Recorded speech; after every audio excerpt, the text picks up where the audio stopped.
sports fans, and welcome to another edition of NDB Media's Sports Talk with the Guys, home of the Monday morning quarterbacks on Saturday. Yes, ladies and gentlemen, good morning. This is not a test.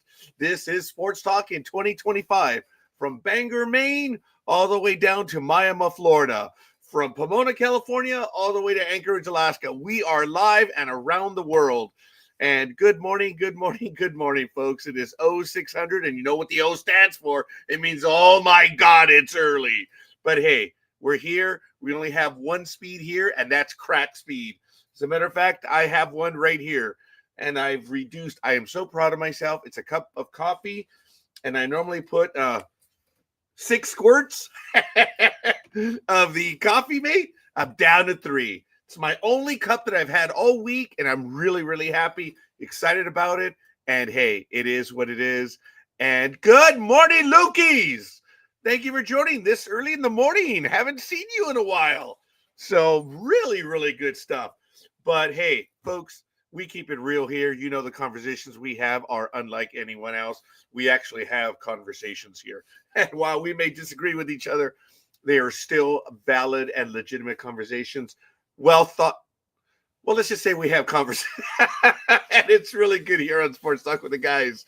And we challenge you. We kill brain cells here, and because of such, we are the purveyors of the zombie apocalypse. Damn, it's early, but hey, thank you everyone for joining. Why don't we do a roll call, letting me know who you are and where you hail from? And it is absolutely awesome. But remember, we are the purveyors of the zombie apocalypse, so you have been warned. Hey, it is what it is. Hide your kitties, hide your children. We are trolling the digital airwaves. So good morning. This is Sports Talk with the Guys. Today is January 25th, 2025. What a glorious morning, and we're going to go around the horn as we always do. It is 58 degrees out here in hell. I know it's a lot worse. I got to tell you, okay, that story will wait in a little bit, but there was an emotional moment as we were driving. Okay, I'll tell the story now. My daughter and I returned the vehicle that I had on a very short lease. It's been returned as of Friday. I enjoyed the car. It was good. It was all right, but I'm done. And that little Nissan Sentra was really, really good. So I got to admit, but it's done. It's all good in the hood. It's over.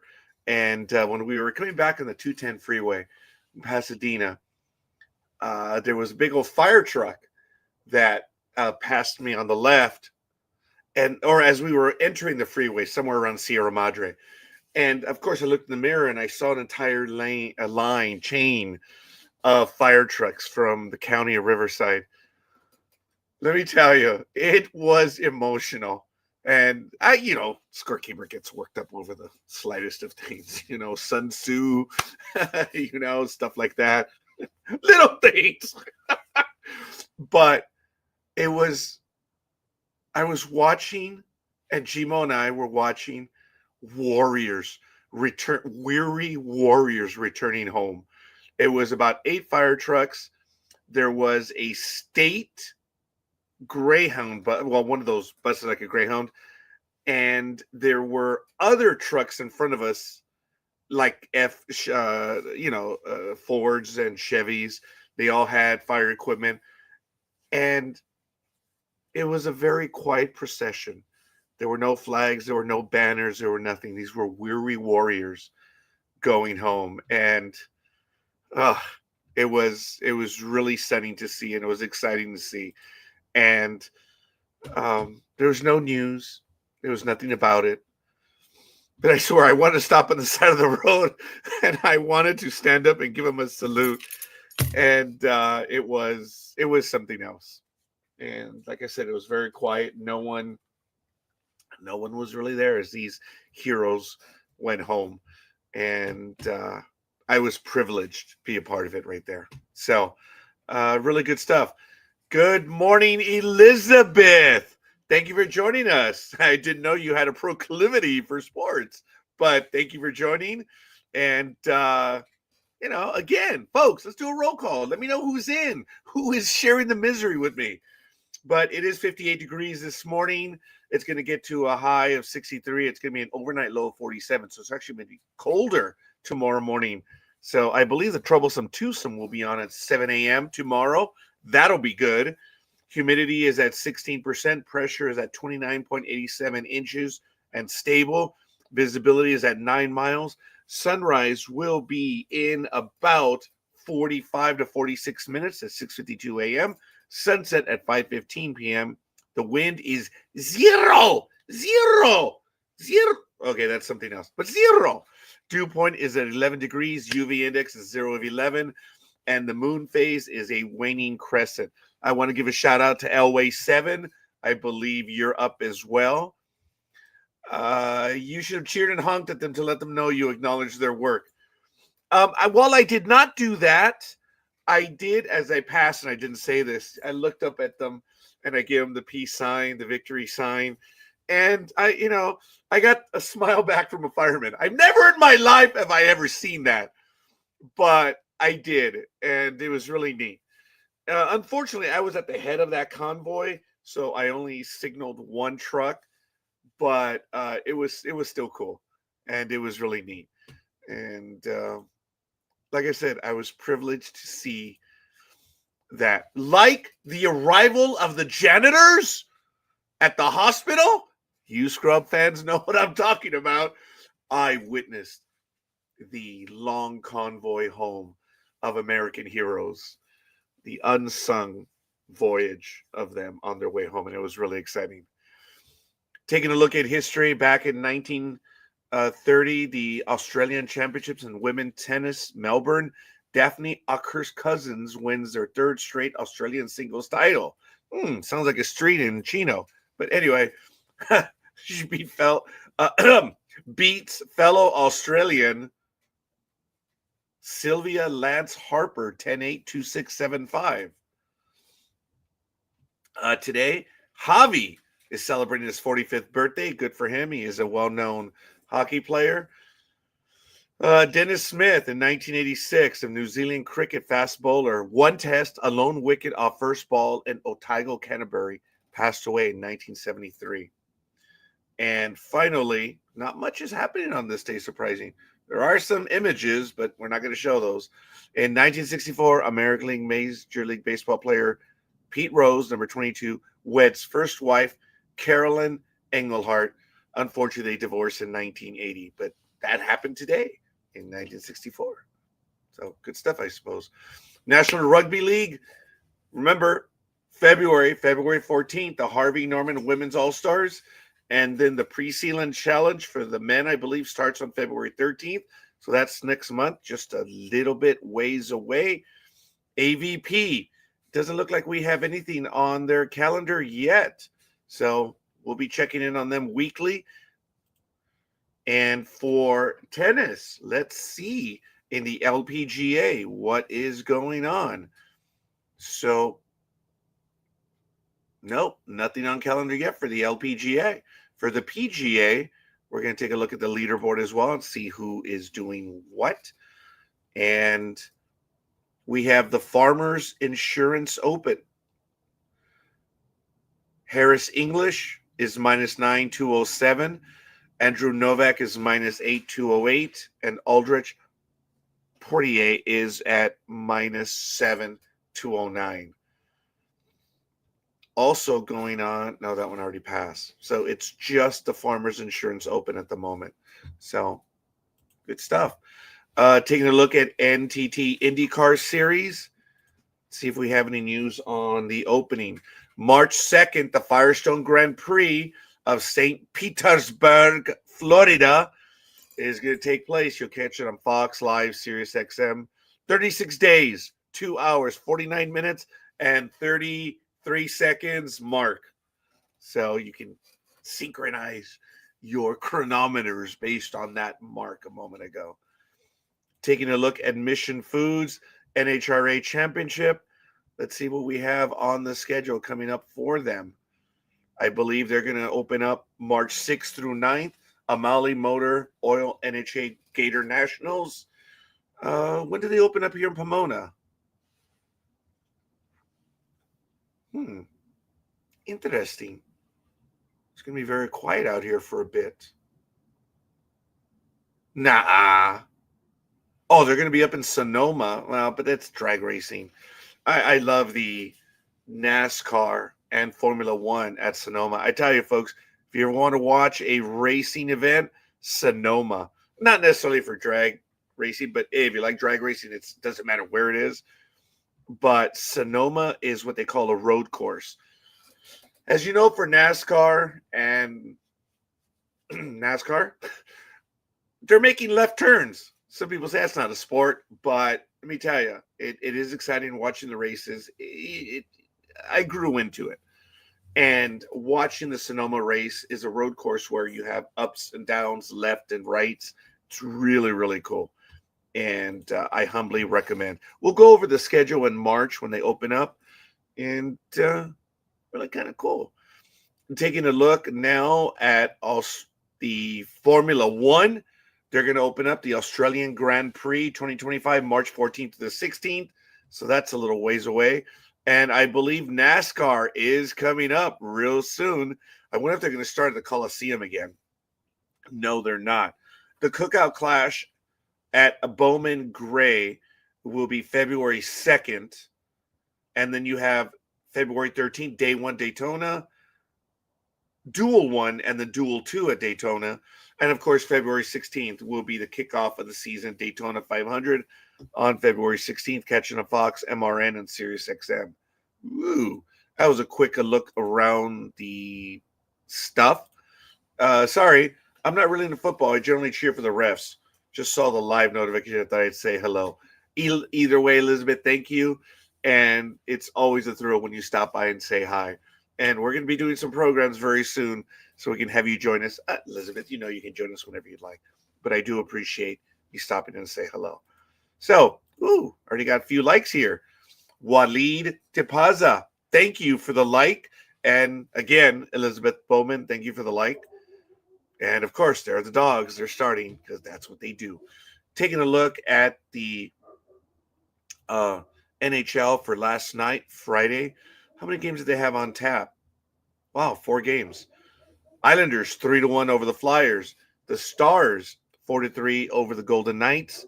The Lightning 4-3 over the Blackhawks. And the Jets outlasted the Utah Yuka. Hey, Matt might be the team, the Utah Yukas. There's a story going around that they may not be able to get the name that the fans chose due to a copyright violation. And Ash is right here, not because of the dogs, but because of the burrito, which I have right here. Yes, ladies and gentlemen, that is a reheated carne asada, rice and beans with green salsa burrito from King Taco. Yes, Jets 5-2 over the Utah Hockey Club. I believe we have an article that we'll get to it in a little bit. Let's go over the standings in the NHL at 6:14 a.m. Pacific time. Looking at the Eastern Conference, the Atlantic Division. Wow. Okay, that's the wild card. I don't want to do that. Here we go. The division. Toronto Maple Leafs lead at 62 points. Florida Panthers 59. Tampa Bay Lightning 55. The Bruins 54. Ottawa Senators are tied with the Montreal Canadiens 52. Oui, monsieur. The Detroit Red Wings are 49. Sabres are 41. In the Metropolitan, the Washington Capitals lead with 71. The Carolina Hurricanes are at 63. The New Jersey Devils are at 60. The Columbus Blue Jackets are at 53. 1 over the New York Rangers, who are 2 over the Philadelphia Flyers, who are 2 over the Pittsburgh Penguins, and they are 1 over the New York Islanders. Do the math. In the Western Conference and Central Division, the Winnipeg Jets. Jakes. What did I say? Don't know, don't care. The Jets are at lucky punks. They're at 69 points. The Dallas Stars are at 61. 1 more than the Minnesota Wild, who are 2 more than the Colorado Avalanche, who are 8 more than the St. Louis Blues, 1 more over the Utah Hockey Club, and the Nashville Predators have 43. I know it's too early for math. And the Chicago Blackhawks hauled a mighty F. Fallen. Wow. They're at minus 40 differential. And when we say 40, minus 40 differential, it's about how many you've scored and how many you've given up. And there's no proclivities involved in that. I'm talking about scoring goals. There could be some, but that's neither here nor there. Yes, the word of the day is proclivities. It just happens. The lexicon just is so effusive so in the morning. And I still haven't had my drink right now. Ugh. They're at 126 goals scored to 166 given up, minus 40. Bam! That is horrible. In the Pacific, you have the Vegas Golden Knights at 64. Edmonton Oilers are at 63. The Los Angeles Kings of Los Angeles are at 57. Calgary, 53. The Canucks, 50. The Seattle Kraken, 45. The Anaheim Ducks, 44. And the San Jose Sharks, 34. See, I have to list the numbers for the West Coast because you know how West Coast people are. They're in denial right now, and they're not feeling very good over the things that are happening over the last week. That's a personal commentary. Doesn't mean I believe it. I just had to throw it out there. I'm going to take a hit of my cup of Joe. Oh, for the love of God. This is what no sugar tastes like. Oh, well, I like coffee. I like coffee. I love coffee. I meant a cup of Joe. Coffee, calm down. That's lethal migraine, folks. Lethal migraine, when we were on Blog Talk Radio, is a major hockey maven. I probably shouldn't say maven, but a hockey man. And his favorite player was Coffee 77. So it was kind of disgusting when we say, hey, I'm going to have me some coffee right now. Ugh. Coffee, much respect and love. I love my cup of Joe. So I'm being stupid. But hey, oh, what a shock. Scorekeeper being stupid. All right, folks, let's get to it. Today is January 25th. Okay, too bad I have no one here, so I'm going to have to make up this individual.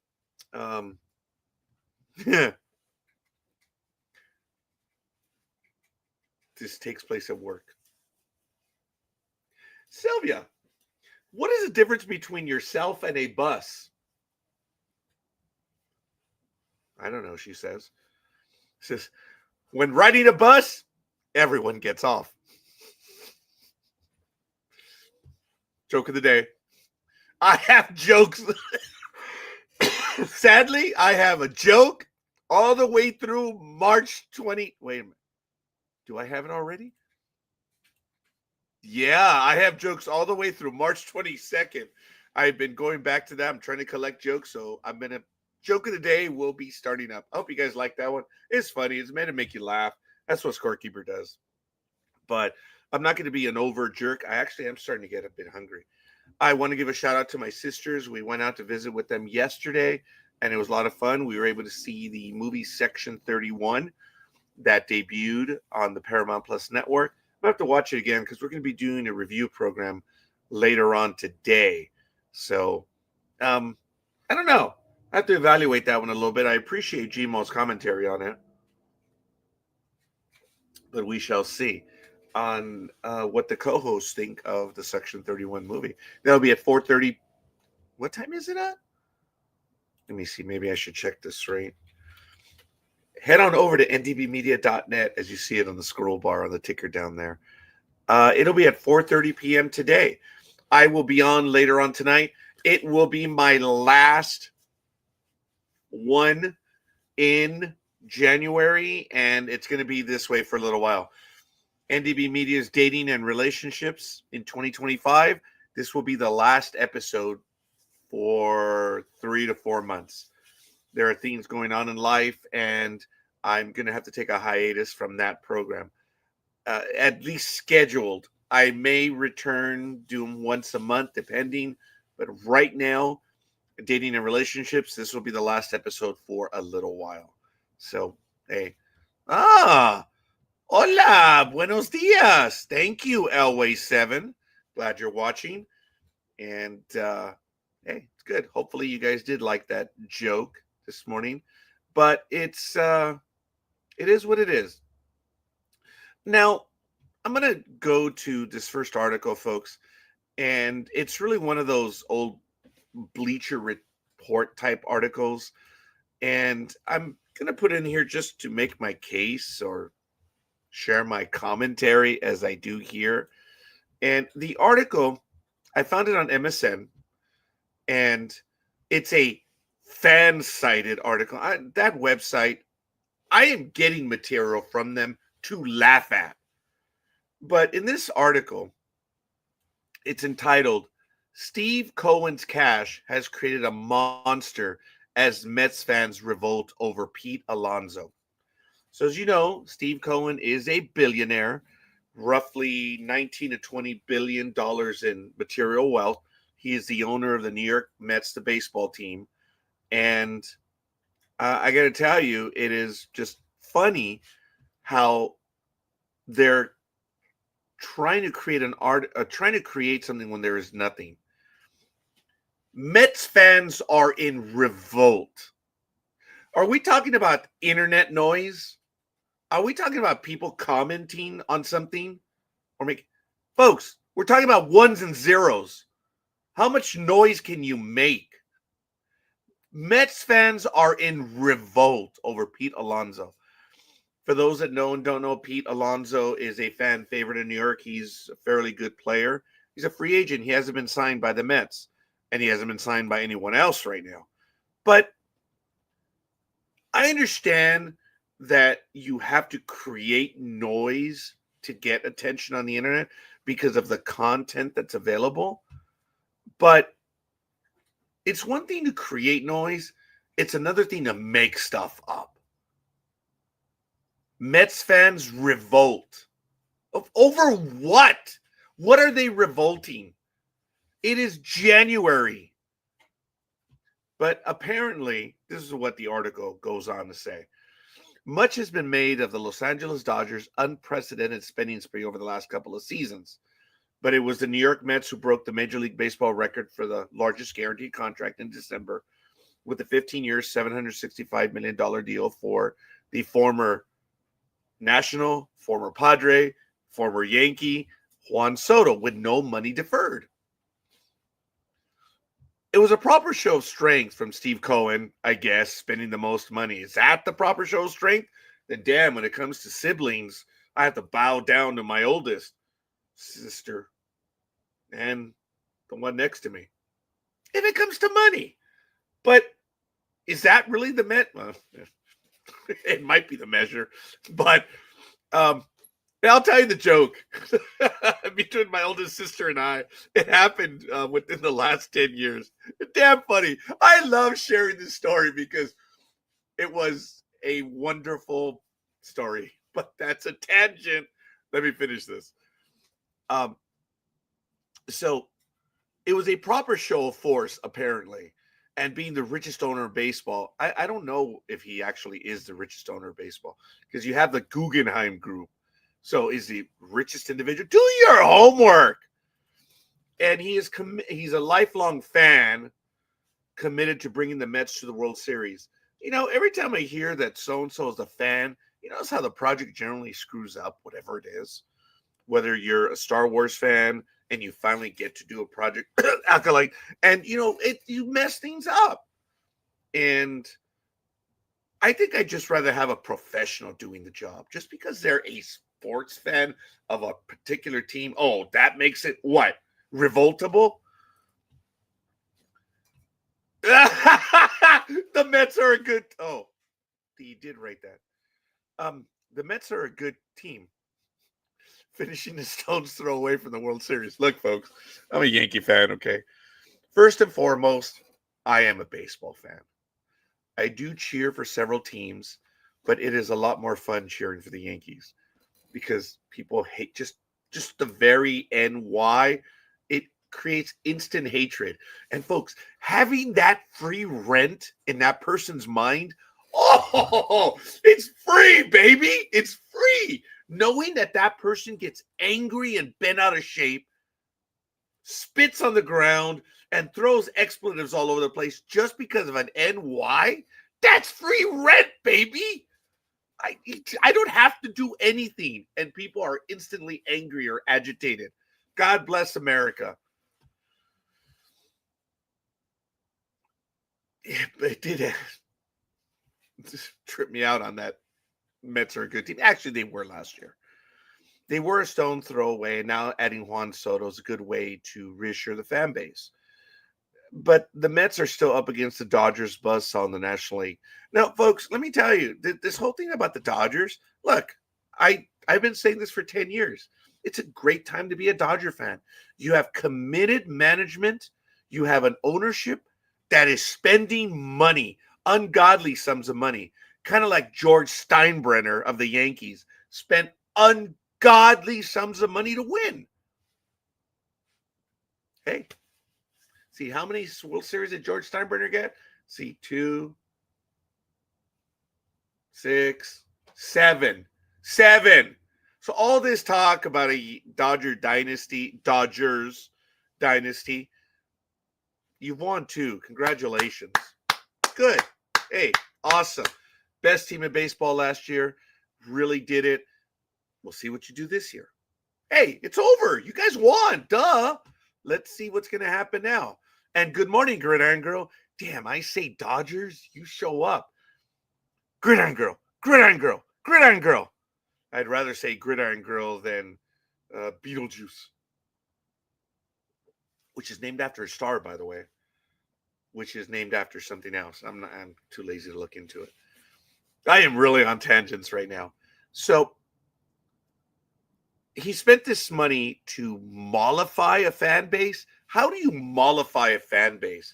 The Mets are winning and there are butts in the seats. That's what it's about. This whole thing that Mets fans are in revolt right now over what? The guy got the best player on the market available and Mets fans are in revolt. Dude, this article is a stupid waste of time. It is almost bordering on, okay, I have to see who the writer is. Okay, I'm assuming Christopher Klein. You have to be very careful nowadays. Like, it matters, but, and thank you, Lukey's. But I was going to say, this is obviously a form of yellow journalism, but you say yellow journalism and people get offended and bent out of shape. Well, look up your history, read English, bunch of illiterates. But, had the writer been of Asian descent and then I say it's yellow journalism, that probably might not have been the most appropriate line. That's why I said, all right, let me see. But I am assuming, I do not know Christopher Klein, don't care to know Christopher Klein, but I'm assuming that he does not have such heritage. So I can go back to calling it yellow journalism. And you know what yellow journalism is? You're making stuff up. Look at the big castle that's up there in Cambria to find out about yellow journalism and 1898. Hi, Miko. Ash is here. And he's sitting on the chair. I don't know. I think he's hungry, but the little rat has food. These 3 cats are very well taken care of here. So it goes on to say, with Cohen's pockets so deep, the Mets payroll quietly rather low, fans are naturally anxious to get more done. No, they're not. They're going to show up. They're going to be there. And this guy is just making up this stuff that Mets fans are in revolt. And this is a genuine case of yellow journalism, where you have these guys just trying to get attention. And quite frankly, when you read the article, I'm sorry, dude, there really isn't much there. What does your coffee cup read? I might have gotten offended. Sorry, folks. That is this coffee cup. So I purchased these coffee cups at, what is it, Spencer's? Was it? Oh, sorry, I should have done that. Oh, I think Spencer's. We purchased about 5 or 6 of them. You saw the one that I've had for the last 2 weeks. Did you try again? Siri, mind your own business. I'm not sure I understand. Mind your own business. You heard that. Man, so hopefully you didn't get offended with that one, Elway7. But hey, whatever. So shout outs to Elizabeth, Waleed, Sonia, and Peter Gama. Thank you. Appreciate that, guys. Now, it goes on to say that Mets fans are ready to get out pitchforks if New York lets Pete Alonso slip away. They have let him slip away as a free agent. But this dude, this is yellow journalism at its finest. As I joke, must have been editorial deadline. You had nothing else to write about.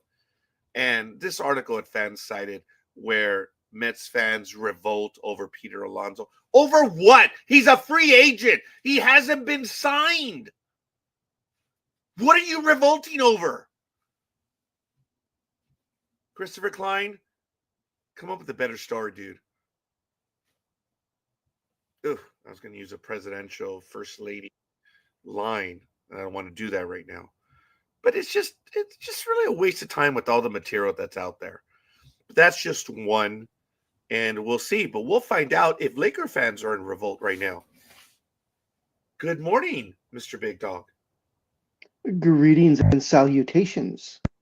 I hear that camel hump again right away. And I appreciate the warm greetings and salutations. So, good morning, young man. How's that? It's excellent. I hope you are doing well this early morning on January 25th, 2025. Are you ready for the once-in-a-lifetime look at the sky? It is tonight, after all. Yes, it is supposed to be tonight. I'm not sure what our vantage point is. I know most of the world can see it, but I'm not sure what the SoCal stance is on that. Because I know 4 of the 6 planets are, I can't remember, it's 6 or 7 planets that we can see, but I know 2 you need a telescope for. But the other 4 are supposed to be visible. One of them was very visible. So, okay, I'm laughing because for a moment there I was like, okay, when he mentioned SoCal, is he going to screw with us on the new Raiders head coach? That we're all going to bow down to Anyway, we'll get to that in a moment, which is absolutely abhorrently disgusting. But I appreciate that, Big Dog. Now, because of what you just said, I have to apologize to my sisters because I mentioned to them that there was going to be a conjunction of 6 planets. And I had mentioned that it was possibly already passed. So, number 1, 6 planets. Sorry. 2, conjunction. No, that is correct. 3, I said it already passed. And 4, it's tonight. So I'm glad I have an evening where I don't have anything planned. Of course, you just jinxed yourself. Because I have everything planned tonight, damn it. Oh, come on. You know what? The programs will finish early, and I think we'll be out the door. I want to go out to the desert tonight. I want to go and check these out. So who knows? We might do some video. But I appreciate that, Big Dog. Thank you for reminding us about that. Mm-hmm. Well, and the only reason why I knew is because Speedy posted an Instagram or posted on his Facebook, but it was in Instagram video or meme or whatever you want to call it that talked about it. And it is a big deal. Yeah, and it gave the best areas that to see it all over the world. It said these are the best vantage points, I guess, throughout the world. So let me guess, for Speedy, it was the 3rd window in the WWE auditorium up there. When you're watching I mean, stupid. Well, the funny thing is I don't think he actually watched the video. I think he just saw the caption because the caption says something to the effect of January 25th will be the most incredible day or will go down in history or something or other. And he's like, oh, it will it? So I don't think he actually saw the video. There is a Forbes article on it. Yeah, and I know according to that video, it said the best time to see the planets with the naked eye would be right at sunset in your area. Oh, damn it. So we're going to have Mars, Venus, Saturn, Mercury, and Jupiter, and apparently also the moon. So, and this, it happens approximately 5,709 days. Yeah, and I guess by telescope is Uranus and Mercury? I can't remember the two. No, Mercury is Saturn. tiny. Saturn and Uranus. Okay. Those were the two that you needed a telescope to see. But they said the others should be visible via the naked eye. So it's called the planetary alignment, but the one that will be coming up in 2040, hopefully will be here. And it'll be on September 8th, 2040. We'll talk about the golden conjunction a little bit later. But that is really cool, man. And again, I do appreciate you bringing that one up. I do want to give a shout out to everyone in the chat room. Folks, we have actually quite a few people watching us this morning. Please, let's do a roll call. Let me know who you are and where you hail from, and we will get to it. Big Dog, I don't know if you saw, but it really impressed me. There was a video, I don't know if it was on Facebook or Instagram, and I am one of the first ones to throw rocks at the selfishness of the NBA and its NBA players. I mean, if I have a Ray Day tray, it is making fun of NBA players. As you know, many NBA players are into the whole thing of respect. And for them, respect is equatable to having money. And that's it. I tear into that all the time. I was about to laugh when you said they're into respect. I was like, what are you talking about? Respect. Show me respect, right? And what does that translate to? Knocking you on your ass.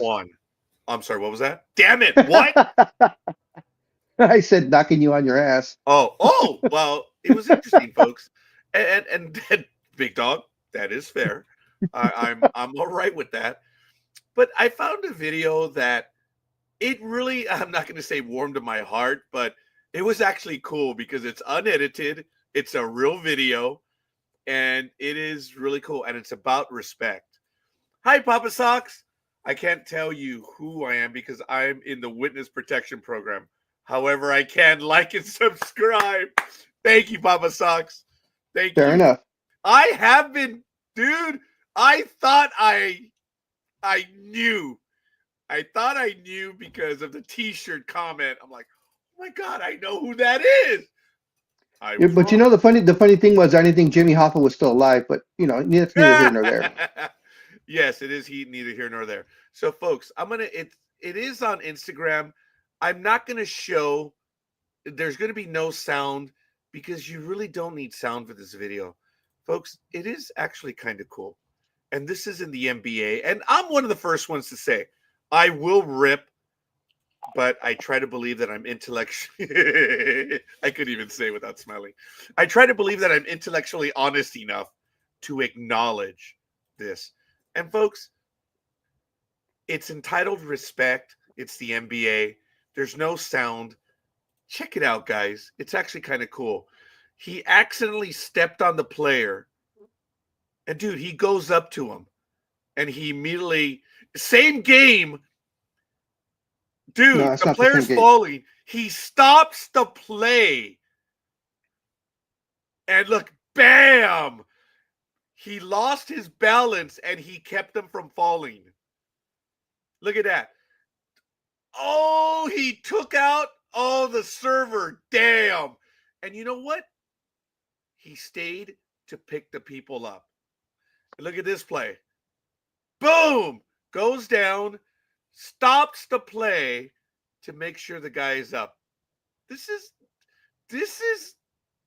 look, he took the kid out. Poor thing, the kid's hyperventilating. And then he gave him a jersey at the end of the game. That was kind of cool. This is called respect here. I think it's a little bit of love. These are individual players that knew they had done something wrong, and look at that. This is when we're at our best, folks. And it's really cool to see that. The guy stopped the play, and look, he caught him because he lost his balance. Again, not worried about the ball, worried about his teammate. You do realize that was Draymond, right? Draymond Green, yeah. And look, oh man, she dropped all the food and everything, but helped out someone else. these are touchy moments, folks. This is really cool. It is really, really good.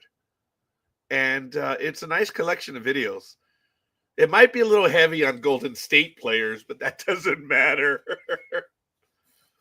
It's really neat. And I just wanted to share that video. It is on the Sports Talk with the Guys page. It's kind of cool, folks. And like I said, I will be one of the first to readily throw rocks and boulders at NBA players. But this is a cool video. I like it. And yeah, big dog, I did know that was Draymond Green. Bit of a surprise, huh?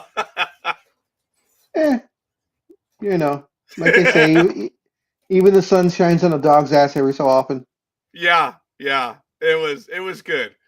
And I was impressed as well. That's why I put it on the page. I have a go ahead. No, I was about to say, big dog, do you have anything? I actually had a question because as they came on, you said something about the Laker fans being in an uproar. What are we being in an uproar? Because we are actually in heaven right now because we put a thumping on the world champions on Thursday. Beat the crap out of them from pillar to post, as they say in the wrestling biz. And pretty much Lakers led the entire time. I think there was only one or two times the Lakers did not lead. And they beat the Boston Celtics at the Crypto at home by, I believe it was either 17 or 18 points. So what are we in uproar about? As a matter of fact, other than proclivities, which is probably the word of the day because I've been getting stupid, the second word would be uproar, and it had to do with the Mets thing right now. And the Mets. What's going on with the Mets? It's yellow journalism. It was Bleacher Oh, okay. Report stuff, where the guy's saying that Mets fans are in revolt. For what? For why? For why? Oh, my God, did I show off my heritage right? For why? But Por los pendejados. yes. I'll get to your comment in a moment, Lukey's. I'll get. But I believe when you were coming on, I was trying to say, oh, let's have the big dog here and let's see what Laker fans are in an uproar. It was just general. Oh. It wasn't Okay. No. We're no. No. You know what we're in uproar about here at Sports Talk with the Guys. A certain signing that happened in Las Vegas just yesterday. So pissed off about that. I will get to it. I have the article. I'm going to jump down to football. I am a bit disappointed. And I also unsubscribed to the Raiders. Oh God, I forgot what company they are. But anyways, they pretty much give the Raiders news, updates and so on and so forth. And I unsubscribed them yesterday because about 7:30 they sent out an email saying that Russell Wilson. Russell Wilson had been signed by the Raiders because of their relationship between him and Pete Carroll. So I didn't see anything about it, so I immediately Googled it, and no, Russell Wilson is still a free agent. And I read the article because the main article said, he's been signed by the Raiders, to help facilitate the move back to the winning side and blah blah blah blah blah. And then I read the article and it says, now that Pete Carroll is with the Raiders, there's a possibility that he may go after Russell Wilson. And I'm like, your damn headline that's in 5-inch letters say that he's been signed by the Raiders. Yes. So you know what? F you, and I unsubscribed. I agree, and that's what I'm talking about, folks. Yellow journalism. I understand that they have to create clicks and stuff, but it's out of control. I am much more discriminating, and of course, people are going to rip me for that. But come on, illiterates. But let me answer this, Papa Socks. Yes, we were quite a bit, and we were very fortunate. We would tick off on our hands which actors we did not interview. We were really fortunate. As you know, the producers, the writers, the directors, as well as the cast and supporting individuals such as makeup artists and everyone from the Ark. They were on with us, yes, and that relationship isn't over. As you know, Dean Devlin has been on this network 3 times, and he was in like 2011 when we're on Blog Talk Radio, and recently he's been on within the last 2 years. Dean Devlin is like Richard Hatch. Of course, Richard Hatch passed away, and we miss him dearly. But they're a friend of fandom. Big Dog can also share some big friends as well to fandom that he knows about, both artists as well as producers and actors and stuff. But Dean Devlin, oh my God, that man he's a friend of fandom. And he's been giving us a lot of love recently too, and we're just blown away by it. But yes, sorry, Papa Socks. Yes, we were doing quite away. Okay, I think that's where I met you then. Yes, thank you. You know, you need to have back is John Billingsley. Yes, Who has he been is. on 4 times with us. That dude is hilarious, and he does not care about censorship. That's the famous line. I got through to him at the 32-minute mark, and I said, "So, what was this whole thing about the FCC?" John Billingsley took over at that moment. It's like I was in the pocket hustling. I'm like, I got it. Just over the line, and John was like, right here, cabrón. Caught the pass, took off, 80-yard touchdown. But my pass was 7 yards. It was just over the line to my tight end. And that's where he famously said, "Oh, my buddy here, Roger, is talking about why I have yet to call him a mother effing sea sucker." The audience just lost their mind. You were there for that one, Big Dog. Oh yeah. Oh, I was just as shocked. It was, but the chat room blew up. Oh yeah. And then Ian came aboard, and we had so many people that were on. As you know, folks, that's why we've gotten away from that. But we've got to figure out how to do it. What put us on the map was when our guests were to come up, we would take live calls. That no one else was doing, and we have gotten away from that. And we have to figure out a way on how to be able to do that. Well, we kind of do. Yeah, and that's what pisses Scorekeeper off the most, or Admiral when he's on these other shows, or Palpatine, is when when other people refer to what Scorekeeper does as a podcast. That pisses them off to no end, because a podcast, of course, as we all know, is not live. It's pre-recorded. As a matter of fact, my Risk games are pre-recorded. I'm getting lip from people who are commenting on Roger Plays Risk, and they're saying, "Hey, dude, why don't you answer me?" I'm like, "Well, because they're pre-recorded." But I don't say that. And I even joked with someone, if you look very carefully, there's one episode coming up next week. I think it's on Wednesday. I referred to it as Friday, but then I came on the next episode 10 minutes later saying, I may have gotten the dates wrong. So, yes. Oh, clickbait. I don't like that either. I did hear Russell Wilson say he was fortunate to be coached by Pete and Mike. Yes. Yeah. But oh, wait. My apologies if I said that. Sometimes I'm so excited just to type and type too quickly. I don't know what he said, but okay. I think he might be implying that he is the writer of said article. Oh, I hope not, because, you know, you lost a fan then. It might very well be. But Big Dog, I think I did put the article in the chat room. If you want to go ahead and lead on the story, by all means. If not, I'll just go ahead. What is that? About Pete Carroll? Of he who shall not be named. Oh, and folks, well, unfortunately, we're going to have to name him. Yeah. I'm sure he'll have many names. We have a chat, which even I admit was not paying attention to. And now I'm spending more time. It's the Sports Talk with the Guys chat that we have amongst all the hosts.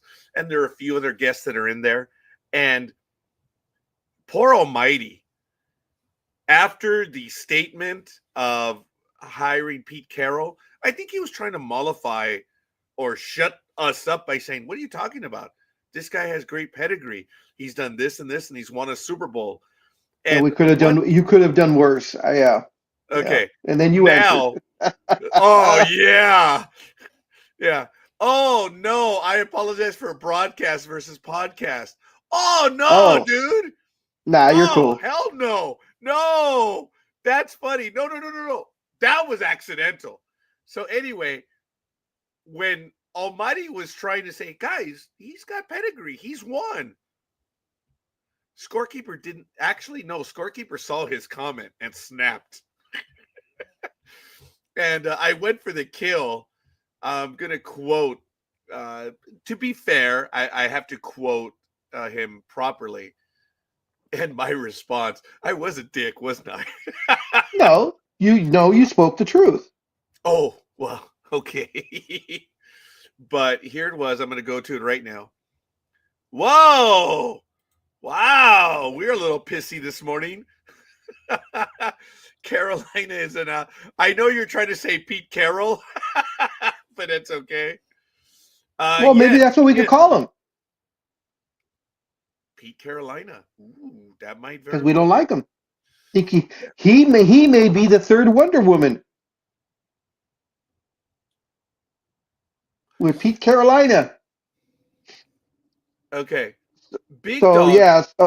yeah. So Almighty says he's won a Super Bowl. Laugh out loud. I'm not a big fan either. It could have been worse. Scorekeeper then adds, and he destroyed USC for 10 years with the sanctions. I And I actually was got a lot of likes on that one. and I was the first one, and I'm the heart. Because he did. Yes, he He did. left, and USC got nailed for all these recruiting violations because of him. And you know what? I lost a little bit more. I not that I had much respect for ESPN, but I lost a little more from by them when they reported and wrote the article about Pete Carroll joining the Raiders. Talked about Pete Carroll's career. How he was in Seattle, won the Super Bowl, did very well, then walked away and went to USC. Or he was at USC first. I'm sorry, he was at USC, and they didn't mention not one iota about the scandal. All they said was he had an offer by Seattle, and he decided to leave the college ranks to try the pro ranks. And I'm like, you dirty MFers Actually, don't Big have the Dog. guts to say anything. Yes. Okay, I'm willing to go with you on that, but I would argue that no, their inherent blinder stupidity that they don't do their homework. They don't. They didn't even bother to check about the history, what happened at USC. And I Yeah. believe Okay. that's what it is. I could see that if they were. See, I didn't read who wrote the article. If they're a young writer, I'll give you that one. But if it was someone like Adam Schefter or Shams Serena or one of those people that are the upper echelon, supposedly upper echelon ESPN guys, they know the scandal, like the back of their hand because they were around. It would be like if Stephen A. Smith talked about this Pete Carroll thing but doesn't mention the scandal at USC. Yeah, but But I see what you're saying. Yes. I actually was going to go to bat for him, and I'm not. Now, folks, yeah, do you know the guy at ESPN? Guys, the deal with Pete Carroll, the story is true, what he used to do. All the years and I will give it to him, Big Dog and I know this story, Yes. and when we found out Yes. about it, that was impressive. We were in awe. But then all the sanctions happened after, and we're like, okay, yeah, you did that, but you also did this, and you screwed it up for so many years after the fact. But okay, Pete Carroll used to go in on weekends and evenings. He left his wonderful, cushy job at USC, and he drove with a buddy into what we would call South Central and many other parts of Los Angeles where most people of means will not go. It's called the inner city. And Pete Carroll did it for years. Mm-hmm. And he went to talk with the kids, male and female, wasn't only men or kids. And he would spend time with them. And he didn't come in and, hi, bye. He would spend entire evenings at the rec centers, at the schools, the auditoriums. And he did it for years. When the article came up, or when ESPN did the bio on him about that, I mean, it was real. And people in South Central were like, yeah, you dumb bastards. You know, it took you 7 years to realize what this man has been doing. The community knew what Pete Carroll was doing. And it was really amazing. Because there were so many people that appreciated that this head coach of this school would come over and spend time with us. And that story had just gotten out, and within a year, he leaves for Seattle just as all of the stuff is breaking. Oh, yeah. And he destroyed USC for 10 years in the football program. Yeah, they were, I think, if I'm not mistaken, I think they were immediately stripped of something like 35 30 or 35 God, my Draft mind is picks. just not there. Scholarships. Yes, It was a 30 to 35 30 to 35 scholarships, and then they were stripped for the next, I think, 9 years or so, or 10 altogether, you know, X amount of scholarships every single year. So that meant that following year, that when it first hit, 35 people that could not afford to go to college, that the only reason why they were there because they had the God-given talent to play football, and Pete Carroll took that away from them. And he was up in Seattle and did not even acknowledge, or didn't even want to talk about what happened at USC. He refused. And it was at that point that I started to dislike him. I mean, it was SCF. I'm a UCLA guy. I mean, so it's just that rivalry, but I respected what he was doing. I mean, he did incredible stuff at USC. There's no doubt about that. But when all this stuff broke, and the fact that he took off, he saw the writing on the wall, and he was like, later. And he went to Seattle and got this big cushy job as a head coach, calling the shots, the whole 9 yards. And when the scandal broke, he wouldn't even acknowledge it. Yeah, and folks, we lived through it being here in Southern California. We did, and it's done. And look, we have no love for the guy after all that. He had created incredible stuff here. But yeah, as Lukey said, he's an a-hole. And we would agree. Now, your other comment, damn you, better the Raiders than the Broncos. Oh, okay. I actually did not see that one. But finishing this one, better the Raiders and the Broncos. John Elway has a habit of picking up trash. I'm like, hey, whatever. Well, yeah, he picked up Russell Wilson. You're right. Yeah. Life is like a cloud. You were born, you develop, you fade, and are gone. Those that saw you in full bloom of life become the guardians of your memory. Hi, guys. What's up, Aisha? That was way too deep for Sports Talk with the Guys. Yeah. I'm impressed. Don't get me wrong. And wow. And knowing that was deep, just got my alarm. I'm going to have to take my drugs. So forgive me, folks. I'm going to be an a-hole right now. It is 7:00. Right now. We should get I have my King Taco burrito again. Carne asada. I heated it. Say it right. Don't make me slap you through this podcast. Say the word right. I don't think I can. You whitewashed Mexican. Proceed. What kind of burrito is it? Carne asada burrito. Thank you. Not carne asada. Oh, I think I was slurring. You my whitewashed Mexican. I was drooling. You whitewashed Mexican. Oh, I was about to call you Matt. I was about to call you Matt. I'm gonna have to fast forward that and go back and watch it. Good morning, anime girl. Morning, anime girl. How you doing? Yes, Good yes, morning. indeed. Nice to see the two boys are at it once again. This is what we've done for 17 years. Knowing I that would never- red versus blue, sorry, anime girl, knowing that red versus blue has ended, they were the longest running program on the internet, 24 years. We are now the longest running program on the internet. Monday Night America, 17 years plus. Sports Talk with the Guys, 2 months behind Monday Night America at 17 years plus. We are Where now does the longest running programs. Joe Rogan started in 2009. where does the couch potato fit into that? Because he was around the same time as us, right? Was he after us or before us? He was before, but we are the longest running continuous running Ah, program. okay. He stopped. Okay. Okay. Yes. I was very careful about doing that. Matt could have been. I wouldn't talk, Bocho. Ooh, damn. Damn! All the love left in about 3 minutes.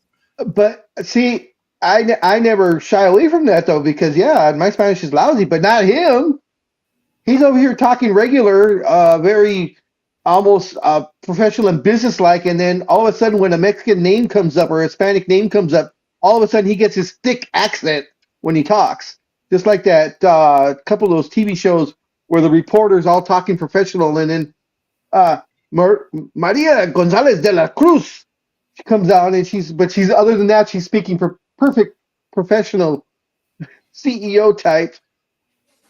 And speaking of perfect professional, anime girl, I am sorry for cutting you off because it's what I do.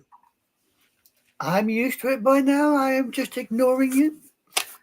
Go What take what your what drugs. is what is under your name? What does that say, please? It says, Happy Saturday. Ah, okay. Well, happy Saturday to you too. I decided that I had to cater to any Japanese individual that happened to be passing by and saw the name Anime Girl, and I thought, well, you know, it's anime is Japanese. I will welcome the Japanese viewer. Say Happy Saturday. That's all.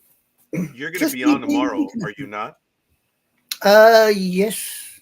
If my co-host is fit and well, hope to be on tomorrow. Yeah, I believe she's not doing very well right now. No, neither am I, to be honest. I'm lucky I'm on today. What's going on, young lady? Are you feeling ill? Well, let's just say Mhm. I've been better. Plus, I've got connectivity problems. That's why I put up earlier in the week that I might go black because this damn thing just keeps dropping out.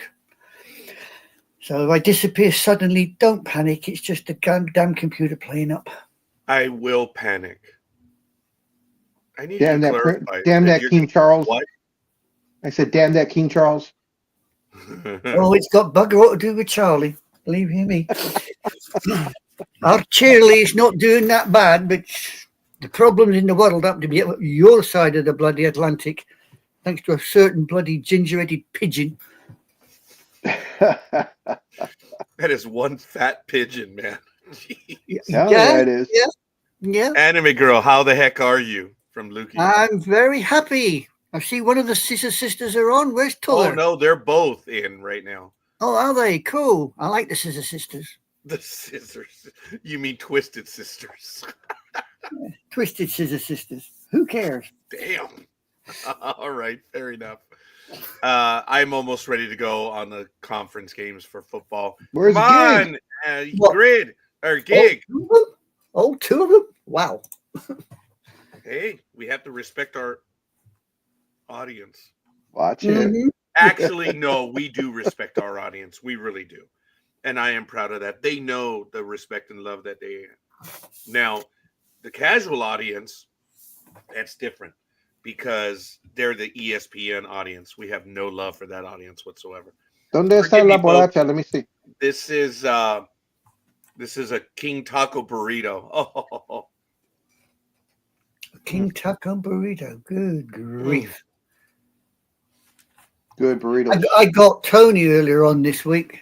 He put something up about food. I had a little Oh Lukey yeah, I says- saw that. Yeah, it was his parents' restaurant yeah. or family restaurant. I'm not sure if parents, but I know family. Some of the Yeah. 40 years, 30 years, 40 years. I can't remember. No, but he was on about he had some sandwich. He said he was living yeah. for Roger. So I had a go. I said, yeah, that's not living for Roger. That's just adding the inches. But your comments about the those are no egg whites to me. Yeah. Lukey says Alma is very twisted, but I'll take some credit for it, which is really funny. That's cool. No glove, no love. You heard it here first. T-shirts coming soon near you. No glove, no love. Oh my God. She said I do text on Elway 7 behalf though. It's all good. We are going to get to the football games right now. We have 2 coming up. And then we're going to have Super Bowl Sunday, which will be on the 9th. Okay. I think last year- remember there's the week. You have the week in between. Remember they don't do it consecutive anymore. Now you have the Pro Bowl next week. Yep. And then the Super Bowl the following, or excuse me, the big game. I don't want Sports Talk with the guys to be charged any money. Oh, we lost Anime Girl. Yes. I heard her say something just before we lost her. So yes, if I'm not mistaken, it should be the Pro Bowl next week, which I think is utterly stupid because whoever's in the Super Bowl, none of those players are going to play in the Pro Bowl. Beep. Beep. You're back. Yep. I'm back. Pro- I told you. Yep. Pro Bowl is next week. Yeah, and I have to create a banner of this first. Hold on. Forgive me. And I was also, for one of the few times, I've also been waiting for Lethal Migraine to come in because he said he made a switch. I don't know if you saw that, scorekeeper. He switched off of the Chiefs. Not the Chiefs, excuse me. He switched off the Eagles because Eagles were the home team. Switched off, and he is taking the Commanders. And his comment was, I'm taking the Commanders. I will explain why on Saturday, or you'll find out why on Saturday. So I've been waiting for him. Okay. As you know, folks, there are some phrases that just will forever live on here. And I have to tell you that that is one that is now in the pantheon of Sports Talk with the guys. It will remain here forever now. So it's really good. Used to be after the Super Bowl, the Pro Bowl. Yeah, we've talked about that. It was actually kind of fun watching that one after the big game, and it was cool. And it was fun. The whole It started to suck after they left Hawaii. Remember, they left Hawaii for a while, for a good 5-7 years. And that's when no one wanted to go because, if you made it to the Pro Bowl and you accepted it, the NFL paid for you and your family to go to Hawaii for that 4 or 5 days, whatever it was. He will tell us on Saturday. Does it involve dirt? What do you think, Big Dog? I don't know. It might involve snow since he's in Minnesota, and it was damn minus. cold. It was, I think, got up to minus, or got down to minus. I want to say 30, but I think it was minus 30 with the wind chill. Yeah, I think it was -5, but it was bad. Yeah, there were some people that pop up on my Instagram all the time, and they're from Minnesota, and they got ramen, and they made some ramen in a bowl and put the fork and picked up the ramen so that the noodles were just kind of hanging, and they were able to fashion it so it stayed that way. And they left it outside for less than 5 minutes, and when they came back, it was frozen solid. Yeah, absolutely unbelievable. Now, folks, we will get to the Hall of Fame conversation right after we do the game right now. It is 7:11 a.m., and we're going to get to the games right now, so we ask everyone to play along with us. I did not copy the picks. I'm going to do that right now. You just can't get the stuff. You really just Do you want me to go over the? Do you want me to go over the standings while you're getting that? Yes, please. And before you do that, Grinna, I'm sorry, Anime Girl, what was that? What was your commentary right now? I said you just can't get the damn stuff. I just can't. Papa No. Sox loves ramen. Big dog. There's so much salt in that, dude. I rather depends. If it's a nice chicken ramen, yeah, I go for it too. Well, I would go for it as well, but now I'm gonna have to cut back on that as well. But I'm gonna go over the games in just a moment. You do. I didn't You do realize there's realize, so many damn posts that I've had. Damn. you do realize all this cutting back. You don't live any longer. It just seems that way. Well, I actually did. Yeah, I did.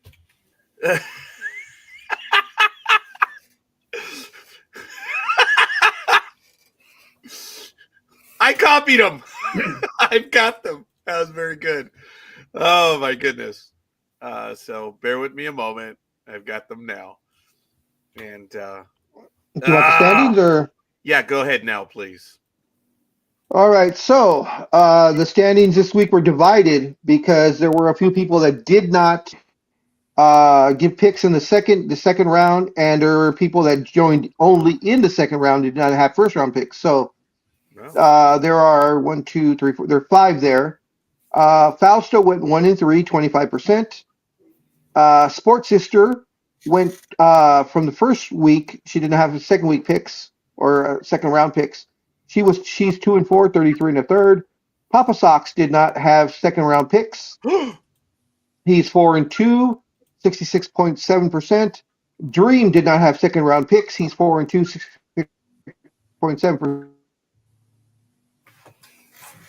Oh, damn. Don't tell me I lost the big dog. I did that.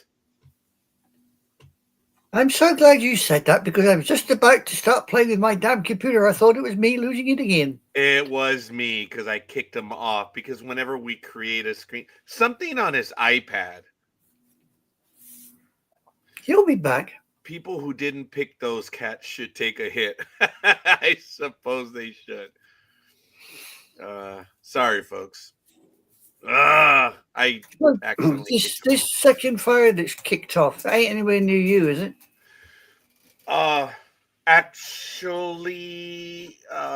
there's more than one fire that kicked off. There was 4 of them, but I believe 2 of them were contained fairly quickly. The one in Poway is south of us. It's about the same distance where I'm at right now in Pomona to the Pacific Palisades, and they're just I'm losing track on how many there are. So, Hey, we're back. He's back. That was me. That was me. You know why? I brought the screen on, and then Yeah, I didn't know. I didn't know if you heard me or not. If it came through, I went, "Thanks, Raj," and I exited out.